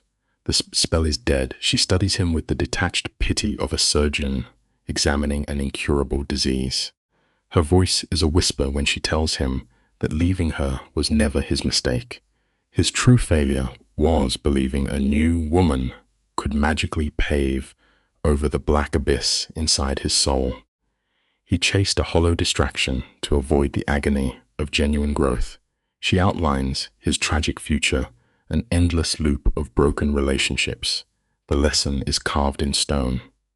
You can switch your partner or your city, but you will never outrun your own shadow until you rebuild the fundamental architecture of your mind. Let us freeze the frame right here and dissect this brilliant shift. Victor scrambles to mount a pathetic denial, but the guilt is etched into the corners of his mouth. Elena simply watches him, her voice dropping to a calm, regulated tone that strips the armor straight off his back. Desperate, he plays his final card, swearing to the heavens that she is his only desire. 6 weeks ago, those words would have shattered her resolve, dragging her right back into his dark labyrinth. Tonight, they bounce off her like rain on steel. She offers him nothing but clinical pity. The cinematic irony is devastating. He does not actually want Elena. He is craving the isolated, shattered pet he spent 7 bitter years programming. But that version of her is buried and gone. The life lesson is haunting. A manipulator never misses you. They only miss the ghost of the control they used to have over you. She pushes his invisible script back across the table, permanently locking in her liberation. Victor's spirals into pure desperation, pleading that human beings can truly change. Elena leans in, delivering a fatal blow to his ego. She softly demands a single piece of proof that he has evolved in the last 90 days. The deafening silence that fills the room is his ultimate confession. He merely swapped his prey for a younger victim. Shenxi's ends the scene, severing the cord forever. Watch the camera follow her out the door. Her hands tremble violently. Her chest heaves as her heart hammers a frantic rhythm against her ribs. But her mind is a quiet, crystal-clear lake. The life lesson here echoes long after the credits roll. Waiting for a villain to grant you closure is a fool's trap. True closure is finding the fierce courage to walk away into the dark and never look back. The brutal poetry of Path transition is visually stunning. The orchestrator is left rotting in a prison of his own memories. A sudden cut her phone illuminates the dark street. It is Adrian offering a simple invitation for dinner. She breathes in the night air and accepts without a single flinch. What follows is a beautifully clumsy dance. 2 hesitant souls navigating the messy friction of genuine human connection. The camera captures a real smile on her face as she realizes she's falling. The reason is profoundly simple. Adrian looks across the table without a loaded weapon behind his eyes. He listens to her voice. There is no silent threat of emotional execution if she makes a mistake. He sees a living, breathing woman, not just a polished mirror designed to reflect a bruised and twisted ego. Even bathed in the warm glow of new romance, the iron plates of her armor remain bolted tight. Healing is a grueling process, not a sudden magic trick. The moment the lock clicks shut on her apartment door, she dials Marcus, reporting the psychological breach. She details the encounter, the cold truth that Victor is already starving for his old supply. Marcus' voice is sharp through the receiver, testing her to see if the fortress wall cracked. She promises that the line held steady. Together they dissect the rapid collapse of Victor's new world. Arena, the innocent replacement, lacked the brutal years of conditioning required to endure a tyrant's madness. The tragic life lesson rings out like a bell in the dark.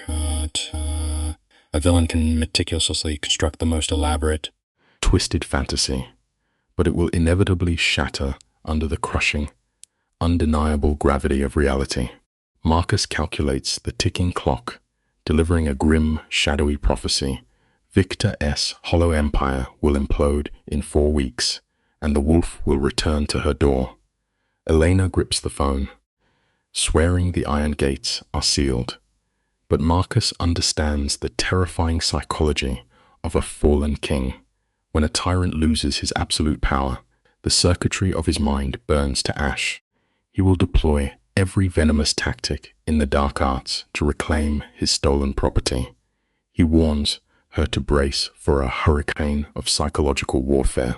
The camera slowly pushes in on Elena's face as she imagines Victor drowning in a black sea of regret and monstrous entitlement. Yet, the fear is gone. She exhales, drawing the tension into lungs of solid steel. The life lesson here is about true resilience. Let the predator scream in the night. Walls built from hard-earned truth simply do not fall. Stay with me on this shot, because we are witnessing the exact moment the narrative pivots. Marcus vows to be the vanguard against the coming storm. The call ends, and the camera pans across her cramped apartment. The chairs are chipped, and the space is filled with discarded junk. But the air in this room is pure oxygen. For 7 agonizing years, every breath was measured by a phantom who orchestrated her existence. Now she stands in a sanctuary, unintimidated by his poison. Cut to the bustling warmth of a messy restaurant later that night. Adrian is laughing across the table, locked in a fiery debate over pizza toppings. It is painfully ordinary, so beautifully, profoundly boring. The life lesson here is quiet but massive. When you have barely survived a theater of constant psychological warfare, a boring normal life is nothing short of an absolute miracle. The heavy iron chains of her past are visibly snapping on screen. Debating something as trivial as pizza toppings with Adrian provides the psychological reset her mind has been starved for. Escaping a monster does not always happen through dramatic declarations in the rain, and true healing sneaks in through ordinary laughter over a dinner table, shattering the lingering traces of her captivity. The dense fog of trauma evaporates. Notice how her body language changes when Victor S. name surfaces. The phantom who once ruled as the architect of her nightmares is dismissed with a blank, deadpan stare. We are done, she murmurs, sipping her wine as though remarking on a passing cloud. The life lesson is powerful. The ultimate revenge against a manipulator is not anger. It is sheer, absolute indifference. The game has officially changed. Let's watch her in this frame together, you and I. Notice the subtle drop of Elena's shoulders, the way the harsh overhead light softens against her skin. She's finally stepping out of that exhausting, her paranoid survival mode. The temptation is to hand all the credit to Adrian, her ex. She was carving a narrative into her bones, whispering that she was a shattered, useless thing. But Adrian enters the scene with a different energy. No frantic midnight arguments, just a steady, grounding presence. The absolute brilliance of his love is that he never once tried to play the savior. He never tried to fix her. And that is the bitter truth about escaping a personal hell.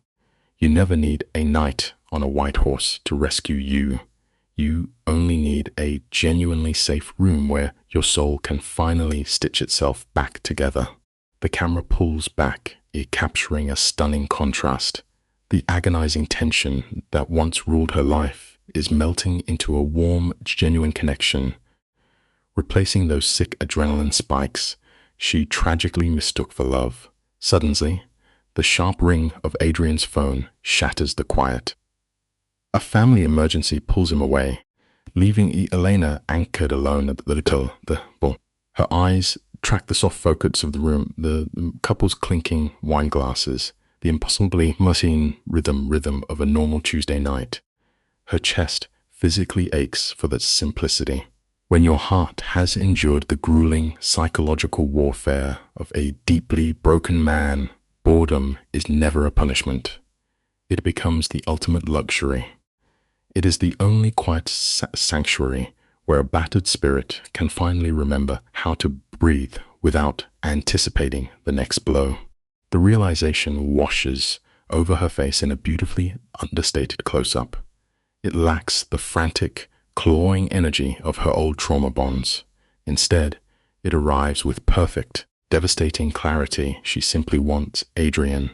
She craves a life wiped clean of chaos. No hidden daggers, no walking on broken glass to appease a tyrant's mood. When Adrian returns to the frame, he looks entirely broken. His father has been rushed to the hospital. Watch her eyes here. With Victor's manufactured performance meant to isolate her in terror. But this is the raw, messy truth of human frailty. She doesn't freeze. Her hands don't tremble. She looks at Hilvum with profound grace and tells him to go to his family. True strength is learning how to remain utterly still when the ghosts of your past scream at you to panic. He presses a tender kiss to her cheek, a gesture carrying the weight of an unwritten future. She walks home alone through the ink-black streets, yet the shadows no longer feel like a cage. They offer a quiet canvas for her soul. She feels a deeply human urge to comfort Adrian, a staggering departure from the weaponized loyalty her ex demanded. Let us pause and feel that pulse flutter together, you and I. She tries to label them as just friends, but her racing heartbeat and the irrepressible curve of her lips betray the truth. She is ready to strike a match and let her dark history burn to ash, but fate loves a tragic twist. Just as the cinematic score swells with hope, the harsh eye vibration of her phone rips through the silence. The ghost abuser is rattling the door handle, demanding his leading role back. We are witnessing the desperate extinction burst of a monster who feels his prized possession slim slabby. The camera holds on the glowing screen. 1, it's call. 2, 3. It is a calculated, psychological siege designed to exhaust her defenses. When she finally breaks and answers, the familiar, razor-sharp edge of his voice cuts through the room. He barks orders, threatening to invade her apartment and desecrate her sanctuary. Cornered by the sheer weight of his entitlement, Elena agrees to give him 1 single hour in public. It is a fatal miscalculation.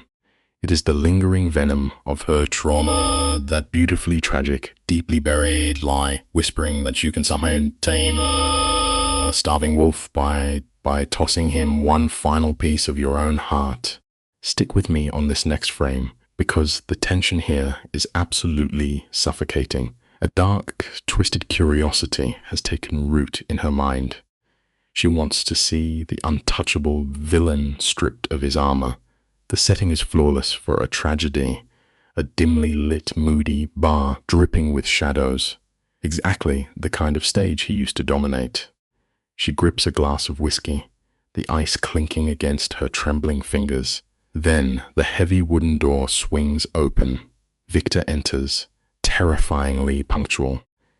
He slides into the leather booth opposite her, the amber glow of his scotch catching the low light. But he doesn't look at her with the soft eyes of a lover. He glares with the cold, calculating hunger of a predator studying a piece of territory that just locked him out forever behind a massive, high-voltage fence. "You seem stronger," he murmurs, his voice dripping with condescension. In 3 seconds, his radar locks onto the fatal threat to his fragile ego. Elena fires back, her spine rigid, entirely devoid of the terrified reverence he demands. Since intimidation fails, he flawlessly executes to his favorite weapon-manufactured vulnerability. He leans in, confessing his supposed sins, and casually throws his new lover under the bus without a flicker of remorse. He labels his new girlfriend as nice, A tragic word that simply translates to a woman who no longer feeds is his colossal vanity.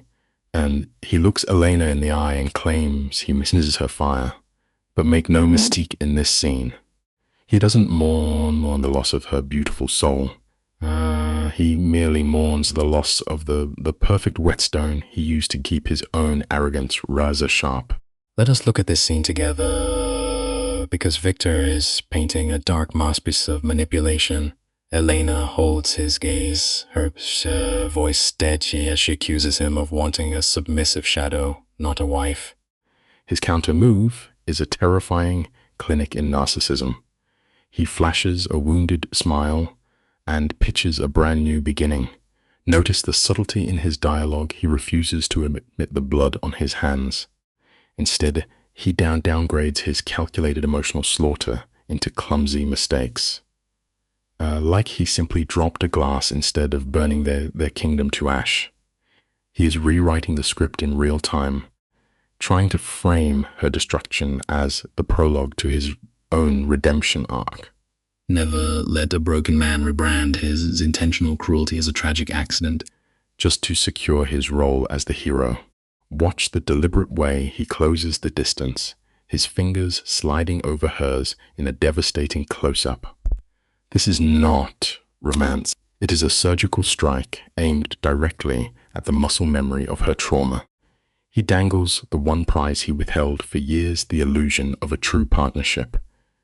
But the camera lingers on Elena, and the triumph is quiet but glorious. She doesn't flinch. She stares into his eyes and delivers a lethal truth. Monsters do not magically heal. They merely upgrade their camouflage. She knows accepting this offer means letting him drain her life force to fill his hollow void. She rips her hand away, and you can practically hear the iron chains shattering in the silence. Remember, the most beautiful dialogue in the world means absolutely nothing when delivered by the wrong actor. The pacing in this scene is breathtaking. Elena begins to dissect his psychological playbook, laying it out with the cold precision of a coroner. She outlines the tragic three-act structure of his love, the intoxicating honeymoon, the agonizing boredom, and the brutal devaluation where he throws her away like a broken prop. She understands the twisted architecture of his mind better than his composure slips into pathetic whining. She weaponizes his own cynical philosophy against him. Then comes the masterful she stands up. That simple, sharp shift in her blocking hands her the permanent high ground. The emotional vault slams shut, locking him out of her light forever. Sometimes the most poetic ending to dark tragedy is simply walking off the stage and refusing to perform.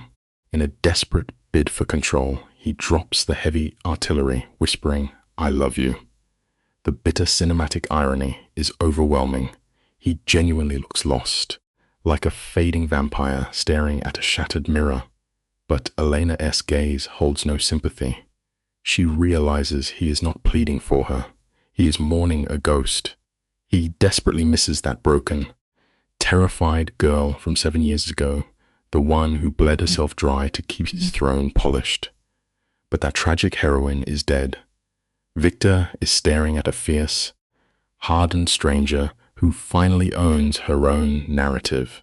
As her heels click against the floorboards, walking out of that dimly lit bar, she is stepping out of the psychological cell he built for her. True freedom demands that you ruthlessly bury the fragile version of yourself that your captor adored. His voice echoes through the doorway, calling her name in a pathetic attempt to pull her back. But the director has already called cut on this chapter. She does not break stride until she reaches the safety of her car. The heavy thud of the door slamming creates a sudden vacuum, and finally the dam breaks. She shatters into sobs. But notice the tragedy in these tears. She is not crying over him. She is fierce mourning the innocent girl she had to sacrifice on the altar of his ego just to survive. Then, cutting through the grief, her phone illuminates the dark interior. A text from Adrian. No twisted mind games, just pure, factual devotion. It is a lifeline. You and I have probably learned this the hard way. Sometimes immense growth feels exactly like grief, but letting those tears fall is the only way the credits can finally roll. Let us look closely at this frame, you and I, because it reveals the absolute death of the woman she used to be. The camera lingers on her fingers as she replies to Adrian. A coffee date, midday, safe. Harsh daylight. As her car glides through damp city streets, Victor's pathetic performance echoes in the cabin. Months ago, his sick gravity would have dragged her under. She would have choked on his hollow promises. But watch her eyes in the rearview mirror. They are slate gray and cold. She finally sees that affection without fundamental respect is merely a cage painted gold. It brings us to a harsh but necessary truth. A hunter only weeps for the deer when his snare turns up empty. Victor can claw at the glass all he wants. She has stepped out of his movie forever. The lighting shifts here, casting fractured shadows across her apartment. The mind of a survivor is a terrifying thing. Elena starves for the quiet harbor Adrian offers. A steady warmth free of violent drops, yet the mere promise of safety makes her pulse hammer against her throat. After escaping the wreckage of a trauma bond, a gentle touch, this feels exactly like a loaded gun. But watch her breathing. She does not shatter. She pours a cup of tea, the steam rising against the freezing window pane. Staring out at the blurred city lights, she begins a silent funeral for the compliant, hollow girl she used to be. It leaves us with a brutal lesson. To truly survive the winter of our lives, we must violently tear away the dead skins that no longer keep the cold out. Let the camera pull back. Her arc is a violent rebirth painted in bruised colors. We opened on a wide-eyed girl stepping willingly into Victor's snare. We watched her fade into a phantom, carving away her own soul to appease his hunger. Now, look at her. She is reckless, breathing heavy, completely unmoored, but she is breathing. The phone on the counter vibrates, a harsh, mechanical buzzing in the quiet room. Victor, the predator circling the perimeter, looking for a broken lock. Her jaw tightens. Once, twice, 3 times the screen lights up in the dark. With a swift flick of her thumb, she blocks him, casting his shadow into the void. She will lay this wreckage at Adrian's feet at dawn. The truth is absolute. A boundary is nothing but a chalk line in the rain until you finally stand behind it. The camera remains fixed on her pale reflection in the glass. Beneath her ribs, a frantic rhythm beats against her chest. She is teetering on the edge of a massive confession to Adrian, suspended over an abyss of raw panic and a blinding, terrifying hope. But she forces the lens to stay in the present. She grips the ceramic mug, letting the scalding heat burn away the ghosts, grounding her trembling hands. It is the agonizing an amputee of an amputee learning to walk without the poisoned limb that once defined her. The cinematic truth of trauma is never pretty. Healing is not a soft, golden montage of smiles and deep breaths. It is a bloody, exhausting excavation of the self. Outside, thunder cracks and violent sheets of rain begin to hammer the window, drowning out the silence. The scene cuts to the grey light of our morning, and she running on fumes, her mind a shredded loop of rehearsed confessions. The coffee shop is framed as a sanctuary, low amber lighting. The muffled drumming of the storm outside. Adrian sits in a corner booth, rain dripping from his dark hair, 2 cups resting between them like an offering. No dialogue is needed. The heavy slump of her shoulders and the bruised circles under her eyes tell the entire tragic story. She drops into the chair, plunging her ice-cold fingers around the burning ceramic cup. The sharp, Searing heat forces her fractured nervous system down back in her body. It shows us a tender, necessary truth. When the world has torn your mind apart, it is often a simple, quiet physical warmth that holds your fragile bones together. Focus heavily on their micro-expressions here. She shatters the quiet, confessing that the second Adrian walked away, Victor emerged from the shadows oceans. Adrian's jaw locks. His posture remains perfectly still, but a dark, violent flicker of adrenaline sparks in his pupils. Her voice trembles as she admits she sat across from her tormentor, listening to his pathetic performance as he begged for his favorite possession to return. But she shows Adrian the iron in her spine. She details the final severing of the wire, the ugly fallout, and the ultimate erasure of Victor's existence. She pins Adria with a fierce gaze, demanding he witness her total resurrection. The lesson is jagged and raw.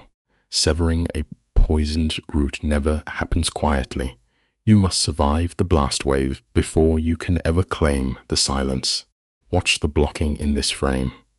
She declares the bloody chapter of her past dead. Adrian barely moves, offering only a stoic nod. He leans back, palms open, ensuring his presence remains completely non-threatening. His voice is a low rumble, admitting his sheer terror, yet bowing to her autonomy.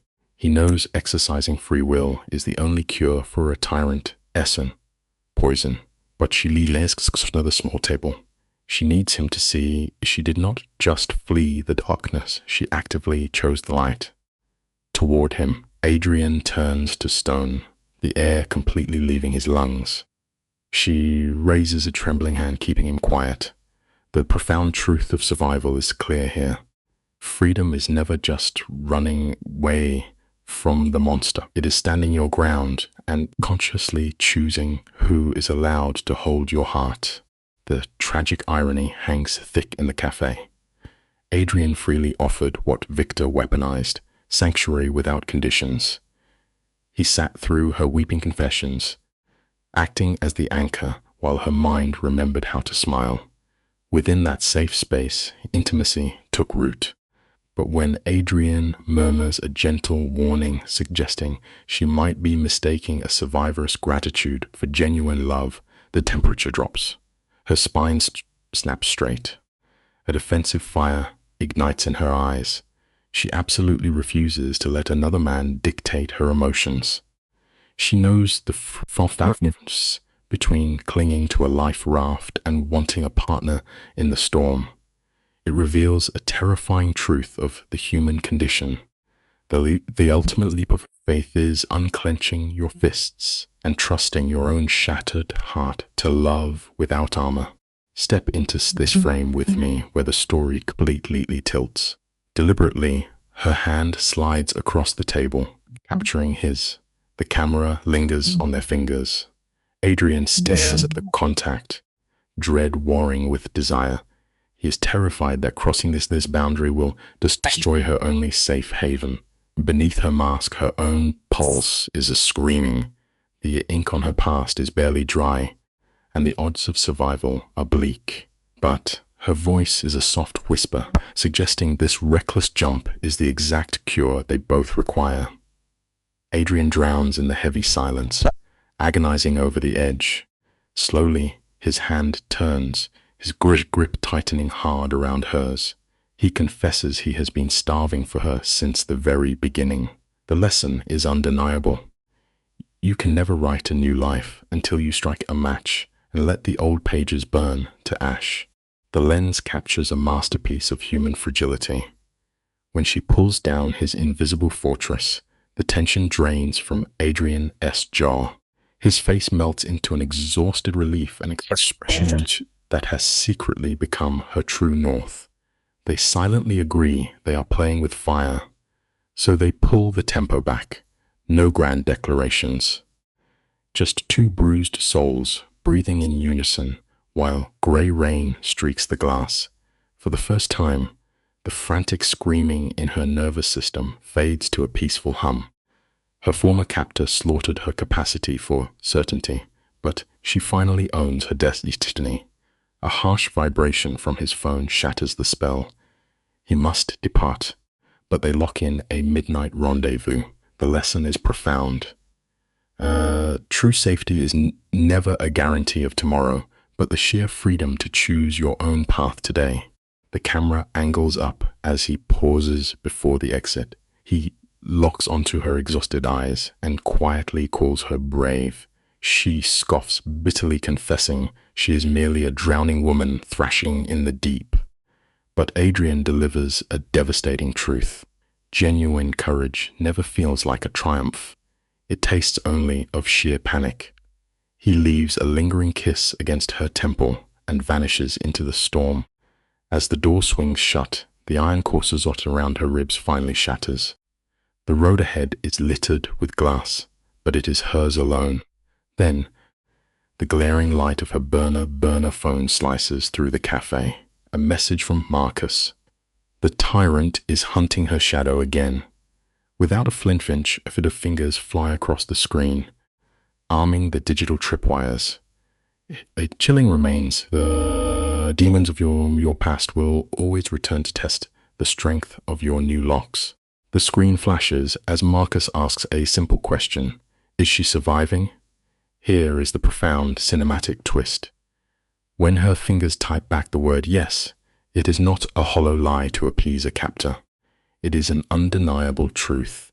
She pushes through the doors, stepping directly into the freezing downpour. She ignores the umbrellas. The icy water bleeds through her coat, pasting dark hair across her pale face. This brutal sensory shock is a baptism. It violently resurrects the fierce spirit she thought her abuser had butchered. The camera tracks her through a relentless montage of survival. She systematically bleeds the shadow accounts dry, moving the currency into untraceable ghosts. It leaves us with a cold, absolute truth. In a world governed by predators, total financial independence is the only foundation of real freedom. You and I must observe the tragic irony of her escape. The camera follows Elena, hunting for spaces, entirely stripped of the cold marble her captor used to cage her. As dusk casts bruised shadows across the arts district, she climbs the stairs to Adrian's door. Inside, the walls scream with his photography. It is raw, bleeding with the messy reality of life. Adrian nervously apologizes for the clutter, blind to the truth of the moment. For a woman fleeing a sterile prison, this organic chaos is a lifeline. They settle into the steady rhythm of cooking dinner. The lesson here is quiet but profound. Sometimes, the most fragmented spaces are where our souls can finally breathe. The scene shifts to the dim glow of the kitchen counter. They open cheap wine and a silent pact to sidestep the heavy grief lingering in the air. A low melody hums from a record player.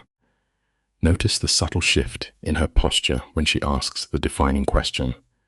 Why this obsession with photography? Adrian pauses, a fork trembling slightly as he pushes his food around the plate.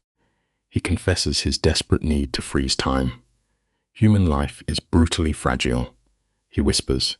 People vanish. His camera is a weapon to rip a single second from the void and prove a soul existed. It is a defense against the monsters who try to rewrite history. The profound truth in his trembling words is undeniable. You must never let another person hold the pen when your life story is being written. The lens tightens on Elena as Adrian gently digs into her deepest scars. He asks what she wanted before the trauma consumed her. The tragic irony hangs heavy in the shadows. She wanted Dude to be a prosecutor, to lock up the exact breed of monster she ended up falling for. Then Victor arrived, wrapping her in the fatal illusion that pure love could fix a hollow psychopath. Her voice breaks as she tears her past self apart, calling herself a fool. But Adrian stops her instantly. He leans across the table, relabeling her perceived stupidity as a fiercely beautiful, misplaced optimism. As tears fall for the years she lost, he forces her to see the iron spine she forged just by surviving. It is a bitter but necessary truth. Pain is never truly wasted if you allow it to teach you how to endure. Let us examine this frame together, you and I. We are witnessing the agonizing crawl of recovery after psychological warfare. Discovering what you refuse to accept in life often costs a piece of your soul. Elena curls up on the frayed fabric of his couch. Watch how the rigid tension in her shoulders finally melts. This dimly lit room holds no hidden tripwires, none of the mind games Victor buried in his pristine penthouses. Adrian softly asks to show her something. He retrieves a dust-covered photo album and sits beside her. He measures the distance perfectly close enough to offer a shield, far enough to respect her boundaries. He turns the thick pages directly to the ruins of his own failed engagement. The lesson is absolute. True intimacy always requires stepping into the blast radius of another person's past. The camera lingers on the glossy photographs, a brutal clash of past and present. There is Adrian with a woman named Katie, their faces glowing with that bulletproof optimism unique to the young. They look invincible. Elena studies his profile, her brow furrowed in confusion. Why summon the ghost of a dead romance? His response shifts the entire mood of the room. He softly admits their final year was a psychological bloodbath. Yet he refuses to let the ashes of their ending suffocate the memory of when the fire was warm. His finger traces a faded snapshot, delicately untangling the genuine love shared from the tragic disaster it became. It is a quiet, earth-shattering realization. A devastating conclusion. Retroactively erase the honest truth of a beautiful beginning. Adrian delivers a truth that shatters the fragile glass of her worldview. His whispers bridge burning to the ground does not mean crossing it was a mistake. He frames her agonizing years with Victor, the shadow who consumed her youth as a brutal but necessary forge. She needed the extreme heat of that nightmare to hammer her spine into unbreakable steel. Perhaps Victor was merely a parasite, feeding on her empathy just to mimic a human soul. The revelation hits her physically. A breathless, tear-soaked laugh escapes her throat. Adrian holds her gaze, his eyes a steady lighthouse in her storm. He reminds her that outgrowing the people who hurt us is an inevitable law of nature. The wreckage of our spectacular failures always provides the armor we need. It proves that our darkest, most agonizing chapters are ultimately our most vital teachers. You and I have watched this tragic breaking point unfold before us. When light as the survivor must sift through the bloody shards of their own soul.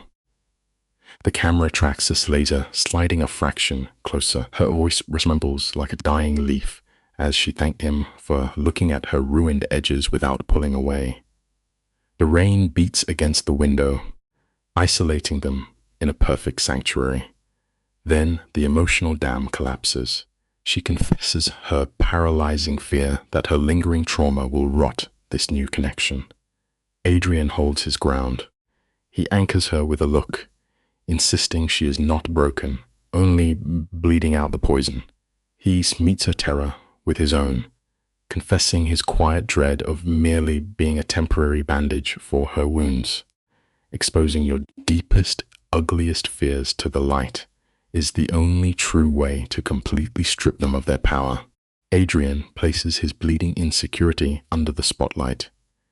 He admits his fear of being a quiet harbor after her spectacular storm. Elena slices through his doubt with desperate clarity. A meaningless distraction, she whispers, makes a person want to hide. Sitting beside him makes her want to rip off her armor. The camera focuses as she extends a trembling hand, letting her fingers rest heavily over his. It is a monumental victory. In this gesture, she murders the hollow doll she was forced to play in Victor's cruel theater. Adrian reads her shifts in breathing. He leans in at an agonizingly slow pace, giving her every chance to flee. She stays rooted. That initial touch shatters years of frozen emotional armor. Vulnerability feels terrifyingly like death, but it is the absolute path to true resurrection. Adrian closes the gap, letting his forehead rest heavily against hers. It incinerates the polite fiction of mere friendship. As they collapse into this deep embrace, the shadows seem to cede.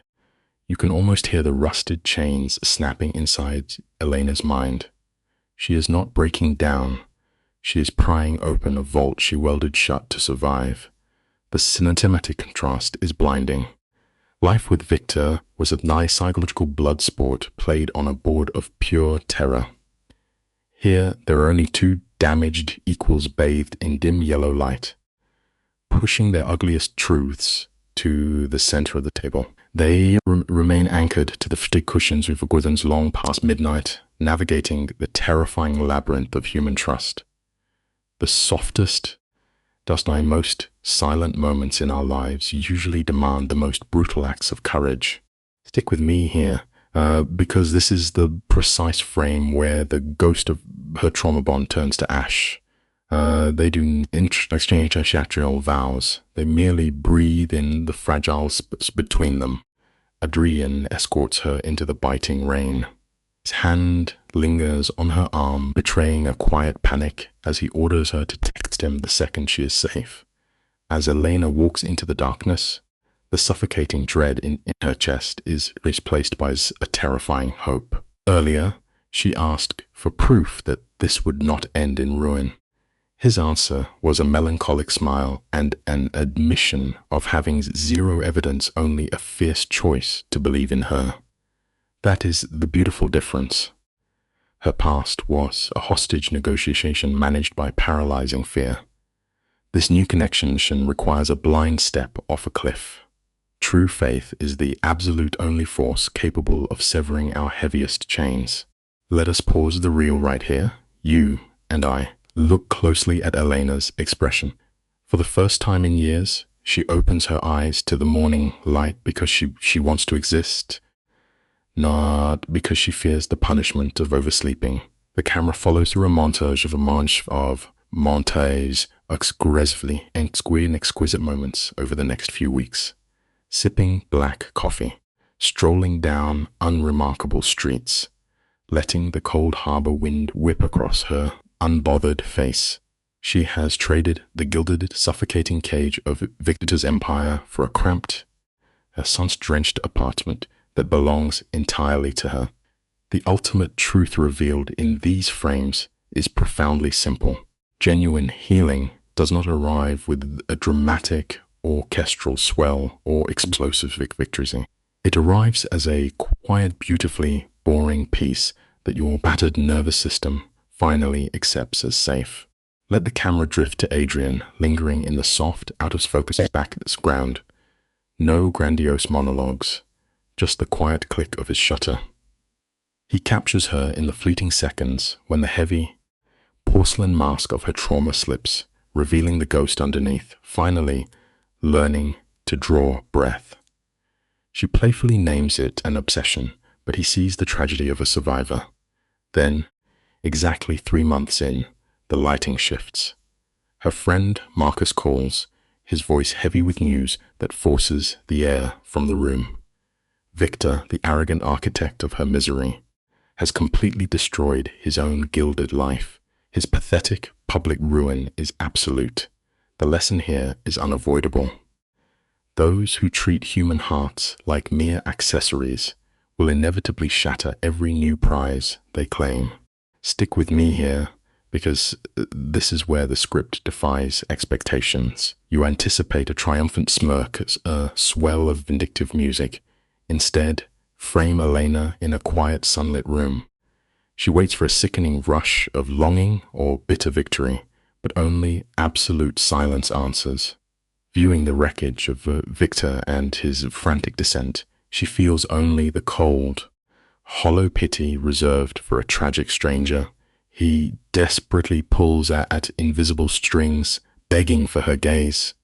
She simply studies the honest photographs scattered across her desk, then quietly tells Marcus to send 3 short words. Tell him I am fine. True power is never found in demanding the final word. True power is the real, unshakable peace of simply no longer caring what your tormentor has to say. Cut to the street. 2 agonizing days later, shadows lengthen over Victor. The man who once ruled her universe now paces the pavement, shivering and desperate. The arrogant king is reduced to absolute ruin. High above, Leilena watches from her window. She descends to the sidewalk, her boots clicking against the concrete like a metronome of his demise. He attempts casual banter, his voice cracking under the crushing weight of his own tragic irony. She remains perfectly still, arms tightly crossed, an impenetrable fortress refusing to yield. We must remember this simple truth In our own lives, when the grand, terrifying illusion finally shatters. The monsters that used to haunt our darkest nights are often just exhausted. incredibly sad and deeply broken men. The camera pushes in close. Watching Victor squirm, swallowing in dry panicked gulps, is agonizing to witness. He confesses his tragic flaw, admitting he endlessly discards partners while playing the same poisonous melody. His eyes, swimming with tears, beg for absolution. He promises to become the flawless savior she always desired. Focus on Lena. Her expression remains a calm, frozen lake. Without a single blink, she dismantles him. She whispers that the perfect man never existed. He was merely a desperate hallucination she conjured to survive his cruelty. Take this painful life lesson to heart. Hoping someone will change cannot rewrite their deeply flawed soul. You simply cannot love mere potential when the brutal reality is actively destroying everything you are. Notice the tremor in Victor's jaw as he hurls his final plea, asking if another man has taken his place. Elena could easily spare his shattered ego, but she chooses the surgical strike of all absolute truth. She confirms it, yet sharply clarifies that her joy is entirely self-made. Watch the arrogant life drain from Victor's pale face. He frantically offers her the freedom and stay suffocated for 7 agonizing years.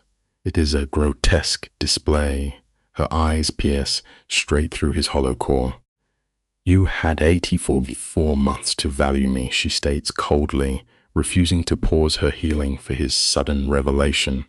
The painful life lesson resonates deeply here. An apology offered only when the captor realizes the cage is empty is never an apology. It is just a desperate hostage negotiation. Look closely at this framing. This is the tragic, magnificent funeral of her former self. Driven to madness, Victor executes the ultimate villainous collapse, screaming that he loved her. Elena turns, delivering the most devastating, ice-cold truth of their ruined history. Love, without the anchor of basic respect, she tells him, is nothing but agonizing noise. He only adored the shiny reflection she provided, making his small soul appear grand. She walks into the distance, abandoning him to the darkest corner of his own emotional void, hoping he might one day find a way to exist without destroying others. You and I must carry just a vital life lesson forward. True peace requires us bravely abandon the toxic chaos we once called home and embrace the terrifying, beautiful silence. Freeze the frame on the exact heartbeat when a deep trauma bond snaps. Elena turns her back on the tyrant who once controlled the air in her lungs. When he plays the wounded victim, asking if her new lover treats her well, and she notes that Adrian actually perceives her as a living human being. Victor attempts one final guilt trip as the tragic hero. Yet, as she ascends the stairs and watches his sleek car vanish into the grease streets, her eyes remain completely dry, No dramatic collapse occurs. The horrific spell is broken, replaced by a glorious, deep wave of pure relief. Let us learn this harsh, beautiful truth today. Real closure is never a weeping, cinematic embrace at the end of a painful road. Closure is simply, finally, forgetting to miss them altogether. As if the cosmos were directing the scene, her phone vibrates the exact second Victor's shadow fades. It is Adrian. No psychological warfare, no calculated manipulation, just perfect timing. He quietly offers to cook dinner. The camera cuts to her warmly lit kitchen. She is chopping vegetables, the impossible sound of her own humming filling the air. The room is crowded with cheap furniture, yet it is a sovereign kingdom, entirely her own. When Adrian steps through the door, the air does not tighten. There is no brutal power struggle to survive. Only two gentle souls deeply grateful to share the same oxygen. Write this profoundly simple life lesson down. True emotional safety is never built on massive, theatrical gestures. It lives in the quiet, gentle, completely mundane moments. Focus on his hands. He brings a simple bundle of ordinary grocery store daisies. Victor used to bury her alive in suffocating, blood-red roses, towering monuments to his dark wealth. Adrian's humble flowers is simply breathe. Sitting at her scratch table, the intimate bump of their knees speaks volumes. In the soft light, Adrian proposes she become the face of his gallery exhibit on human reinvention. He perceives her not as a broken doll, but as a brilliant survivor who clawed her way out of darkness. Her eyes dart away, terrified that her fractured soul lacks any real beauty. Here is a life lesson that strikes like a physical blow. Sometimes our trauma blinds us so completely, we require someone else to gently hold up a mirror and trace the quiet poetry hidden in our very scars. The camera catches the absolute sincerity in Adrian's eyes. From across the worn table, he declares she is the most breathtakingly complex soul he has ever encountered. For a woman drained by an emotional vampire, permitting another to shine a light on her fragile spirit is agonizing. Every muscle screams to retreat into the shadows. Instead, she inhales the quiet air and whispers yes. As the cheap wine flows, the iron walls around her heart slowly dissolve into dust. She unearths treasures buried a lifetime ago, forgotten childhood dreams, the vibrant ghost of who she was before becoming a golden captive. She is finally reclaiming the lead role in her own life. The meaningful lesson here is undeniable. True healing ignites the exact second you finally believe your own story is worth telling. Let us look at this piece by piece, shall we? Elena possesses infinite time. She could flee or vanish completely. Yet, total freedom is utterly paralyzing for a bird raised in a cage. Notice how Adrian does not push. He simply anchors her trembling hand, whispering to take the world one single inch at a time. No cinematic leaps. Later, the lighting dims as they move to the sofa. She rests her weary head against his chest. Listen to the audio, no frantic heartbeat, no fearful breath. In the gentle rhythm of that boring quiet, she finally confesses she is falling in love. No manic, trauma-fueled desperation, just steady love. The crucial lesson here is deeply grounded. A lasting connection can only truly take root and flourish in a space that feels undeniably, permanently safe. Watch her shoulders tense as she physically braces for a crash. She expects him to mock her vulnerability because cruelty was her native tongue. Instead, the camera captures Adrian's slow, heartbreaking smile. He gently confesses his devotion began months ago. He traces it to the violent night she shattered a wine glass against the wall. In that messy explosion of rage, he saw her destroying the suffocating shell her abuser forced upon her. He remained silent all this time to protect her fragile recovery. Compare this quiet sacrifice to Victor's suffocating demands. They finally kiss, and the dark room radiates a heavy, undeniable certainty. The lesson here is paramount. True love will always fiercely guard your delicate healing, even if it means painfully hiding its own burning desires. Pay attention to this final sequence. This is where we expect a grand, tearful climax. Instead, they completely omit the fiery promises. They merely forge a quiet, daily pact to be gentle with one another, dissolved to 6 months later. Frame Elena standing firmly on the weather deck of a small sailboat she purchased for herself. The suffocating city skyline fades into the grey mist. Adrian sits quietly in the cockpit, the Eclipse lens serving as the only score. He softly notes her genuine joy. She simply nods into the salty sea breezes, completely free of her tragic past performances. Let us leave you with this final, beautiful life lesson. To finally drop a solid anchor into your own soul, you must sometimes be brave enough to sail entirely off the edges of the known map. We open on the dim shadows of a legal clinic. Elena leans across a scuffed desk, entirely focused. She is weaponizing her trauma. Every twisted game her ex played is now a map she uses to guide other victims out of the dark. She knows the monstrous labyrinth perfectly because she survived his cage. Cut to Adrian S. studio. His final portraits hang under soft amber light. These just show Elena existing, cooking, breathing. The rigid tension in her spine is completely gone.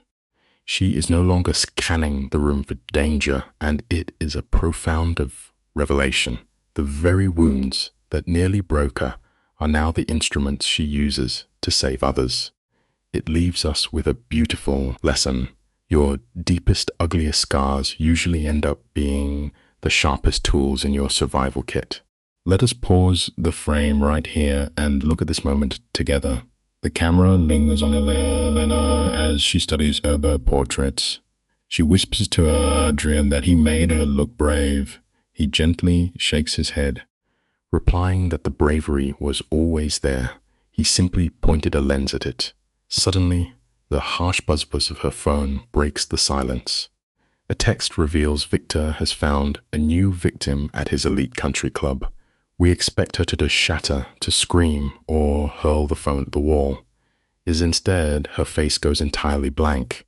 The camera pushes in on her eyes. No jealousy, no burning revenge, just a heavy, empty shrug. The ultimate defeat for a controlling monster is never hatred.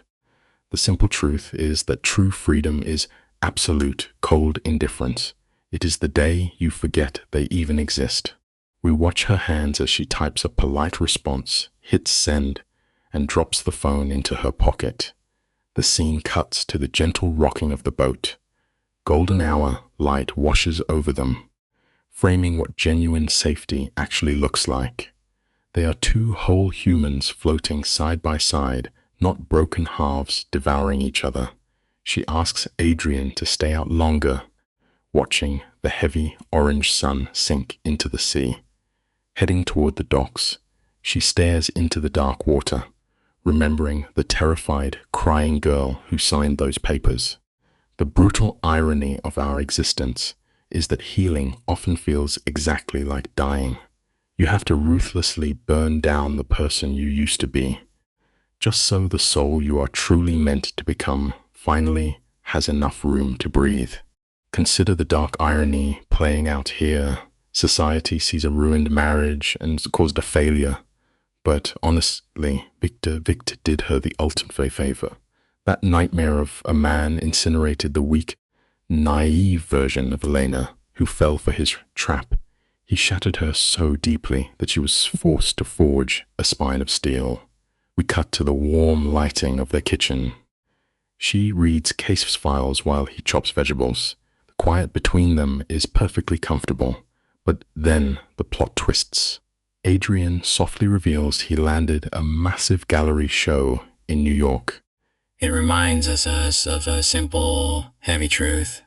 Just when you believe you have built a peaceful life, Fate will always arrive, test whether your new foundation is truly cemented into the earth, or merely painted on for show. The camera catches the panic flashing in Adrian N.'s eyes. He is terrified that leaving for a few weeks will shatter their fragile peace. But Elena stops him cold. She meets his gaze and firmly tells him to pack his bags. In a dark past, a man walking out the door was always a punishment. Now, she's practically pushing him toward the plane. She explains that having separate lives is exactly what keeps them strong. Heavy burden simply melts off his shoulders. She smiles, casually noting she might fly out to watch him shine. It leaves us with a profound lesson about love. A genuine partner wants to watch you conquer the world, while a desperate warden is terrified you might realize there is a whole world outside their locked doors. Watch the subtle shift in her expression. This is the exact frame where she breaks the curse. She realizes that if Victor were in this room, he would have already sabotaged the gallery show to keep her small. He viewed any success he did not own as a personal insult. Adrian simply wants her to be brilliant without demanding the deed to her greatness. The scene fades to the moonlit bedroom. Lying awake, listening to his steady breathing, she imagines the future. For the first time, her chest is raised perfectly stiff.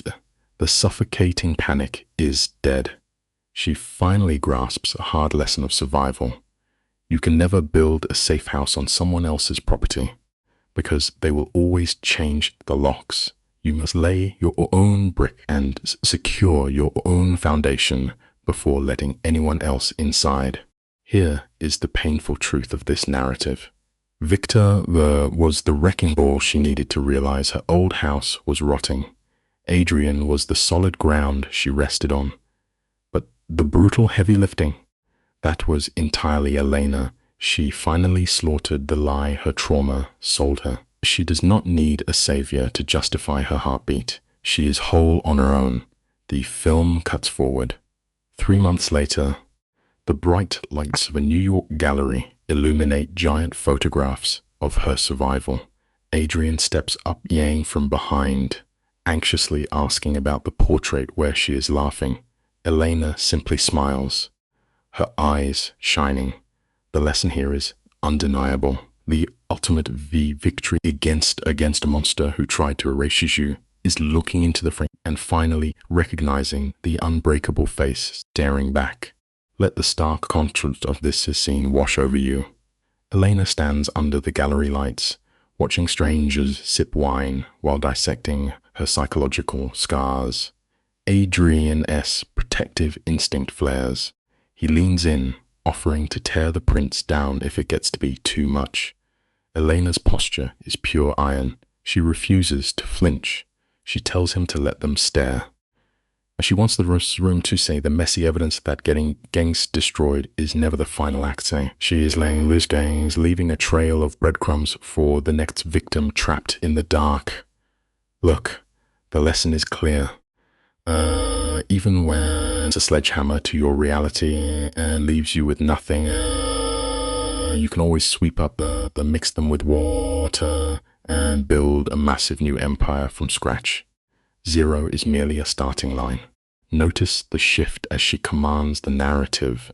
The camera centers on her as she addresses the crowd. Her voice is steady. She tells them that repairing a shattered mind is an ugly, crooked road. You do not just wake up healed. You bleed, you stumble, and it is an unglamorous process, but it is the only path out of the dark. Adrian watches from the edge of the frame, beaming. He tells her she took pure horror and hammered it into art. Later, on a quiet rooftop above the glowing city, the profound irony settles into her bones. Elena realizes that having her life torn apart was the only way she would ever wake up. We all want to wrap ourselves in warm lies, but the cold, jagged truth is the only needle sharp enough to stitch a broken heart back together.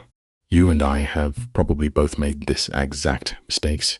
Framed under the city lights, Elena suddenly goes rigid. Her mind is so used to warfare that peace feels like a trap. She confesses to Adrian that happiness is terrifying because she is just waiting for the bombs to fall. Adrian tries to play the hero, promising nothing bad will happen. She instantly rejects that hollow script. Dropping the act, he looks into her eyes and admits that yes, things will break, but he will be right beside her when they do. That raw honesty is what finally shatters her walls. The biggest lie films sell us is that true love erases pain. The beautiful truth is that real love is simply finding someone who refuses to leave the room when the ceiling inevitably crashes down around you. The harsh truth is that healing is rarely a sweeping cinematic triumph. It is a quiet, daily choice to simply not burn your own house down. A montage plays. Elena returns to school. She works at the clinic. She sails her boat. She builds a fortress of friends her ex can never reach. A year later, her phone lights up. An email from Victor's lawyer. The divorce is finalized. That is it. No dramatic showdown in the rain. No screaming matches. A violent marriage and its terrifying control, erased by digital signatures on a screen. It is the most beautiful anticlimax ever filmed. The profound lesson here is that the biggest victory against your past is calmly shutting the folder, turning your back, and walking into tomorrow without looking behind you. Let us hit pause for a second. This is the frame where we usually expect a massive breakdown, but study Elena's face. The papers are signed. She sits in the sunlit cafe where she and Adrian first found their footing. The camera pushes in. Adrian softly asks why she is so quiet. She turns to him with an incredibly tired, beautifully genuine smile. She whispers that she finally feels free. The iron anchor is severed. She is no longer dragging the ghost of her marriage. The president. We always expect moving on to be a loud, explosive cinematic triumph, but the profound life lesson here is much quieter. True closure is not a fireworks display. It is just a silent, invisible breath where you finally realize the dark past cannot hurt you anymore. The camera lingers on the small trouble. Elena sits across from the man who anchored her through a brutal hurricane. The dim light catches the slight tremble in fingers as she apologizes for being a disaster. Watch his face. Adrian offers no empty lines about her being flawless. He holds her gaze, stating he would choose her chaotic reality over a fake perfection any day. They step onto the wet pavement, knowing there will be steep roads ahead. You and I can recognize the tragic beauty in this frame. The simple truth we learn is that authentic love is never about hunting for a partner with a spotless past. It is about finding the person who willingly sits in the dirt with you, ready to unpack the heavy boxes. For 7 long years, Elena was barely a person. She existed purely as a human shield for Victor, a man so hollow he had to devour her light just to feel alive. When his controlling grip finally slipped, she looked like she was suffocating, but in reality, she was waking up. Victor built his entire kingdom by making her shrink, while Adrian simply offers a quiet room where she can breathe without performing. It is pure agony to watch her weep for the monster who broke her, yet the harsh, beautiful lesson woven into this tragedy that the deepest betrayal often acts like a surgical blade. It strips away the trauma bonds and false survival tactics, leaving nothing behind but your raw, unbreakable, and deeply authentic self. Freeze the frame right here and study her posture. Elena is completely stripped of that terrified hostage's energy. She no longer shrinks into the shadows to keep a volatile man calm. As she walks down the exact same streets Victor used to rule, her stride carries a new, heavy defiance. The bitter irony for a paraphrase like Victor's is besok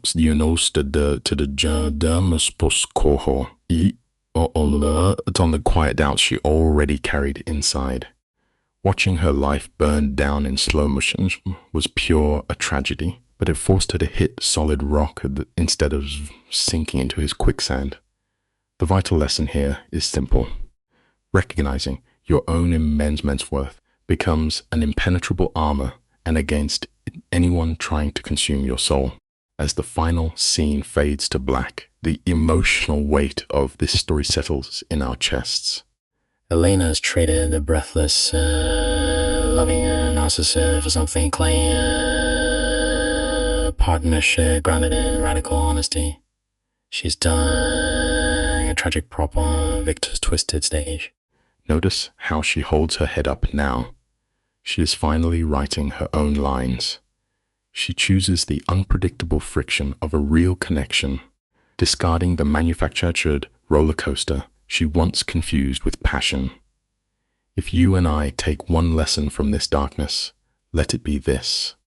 Living an authentic life will always be somewhat messy and uncertain. But when you step out of emotional captivity, that raw, unpolished reality is the only cure that truly heals.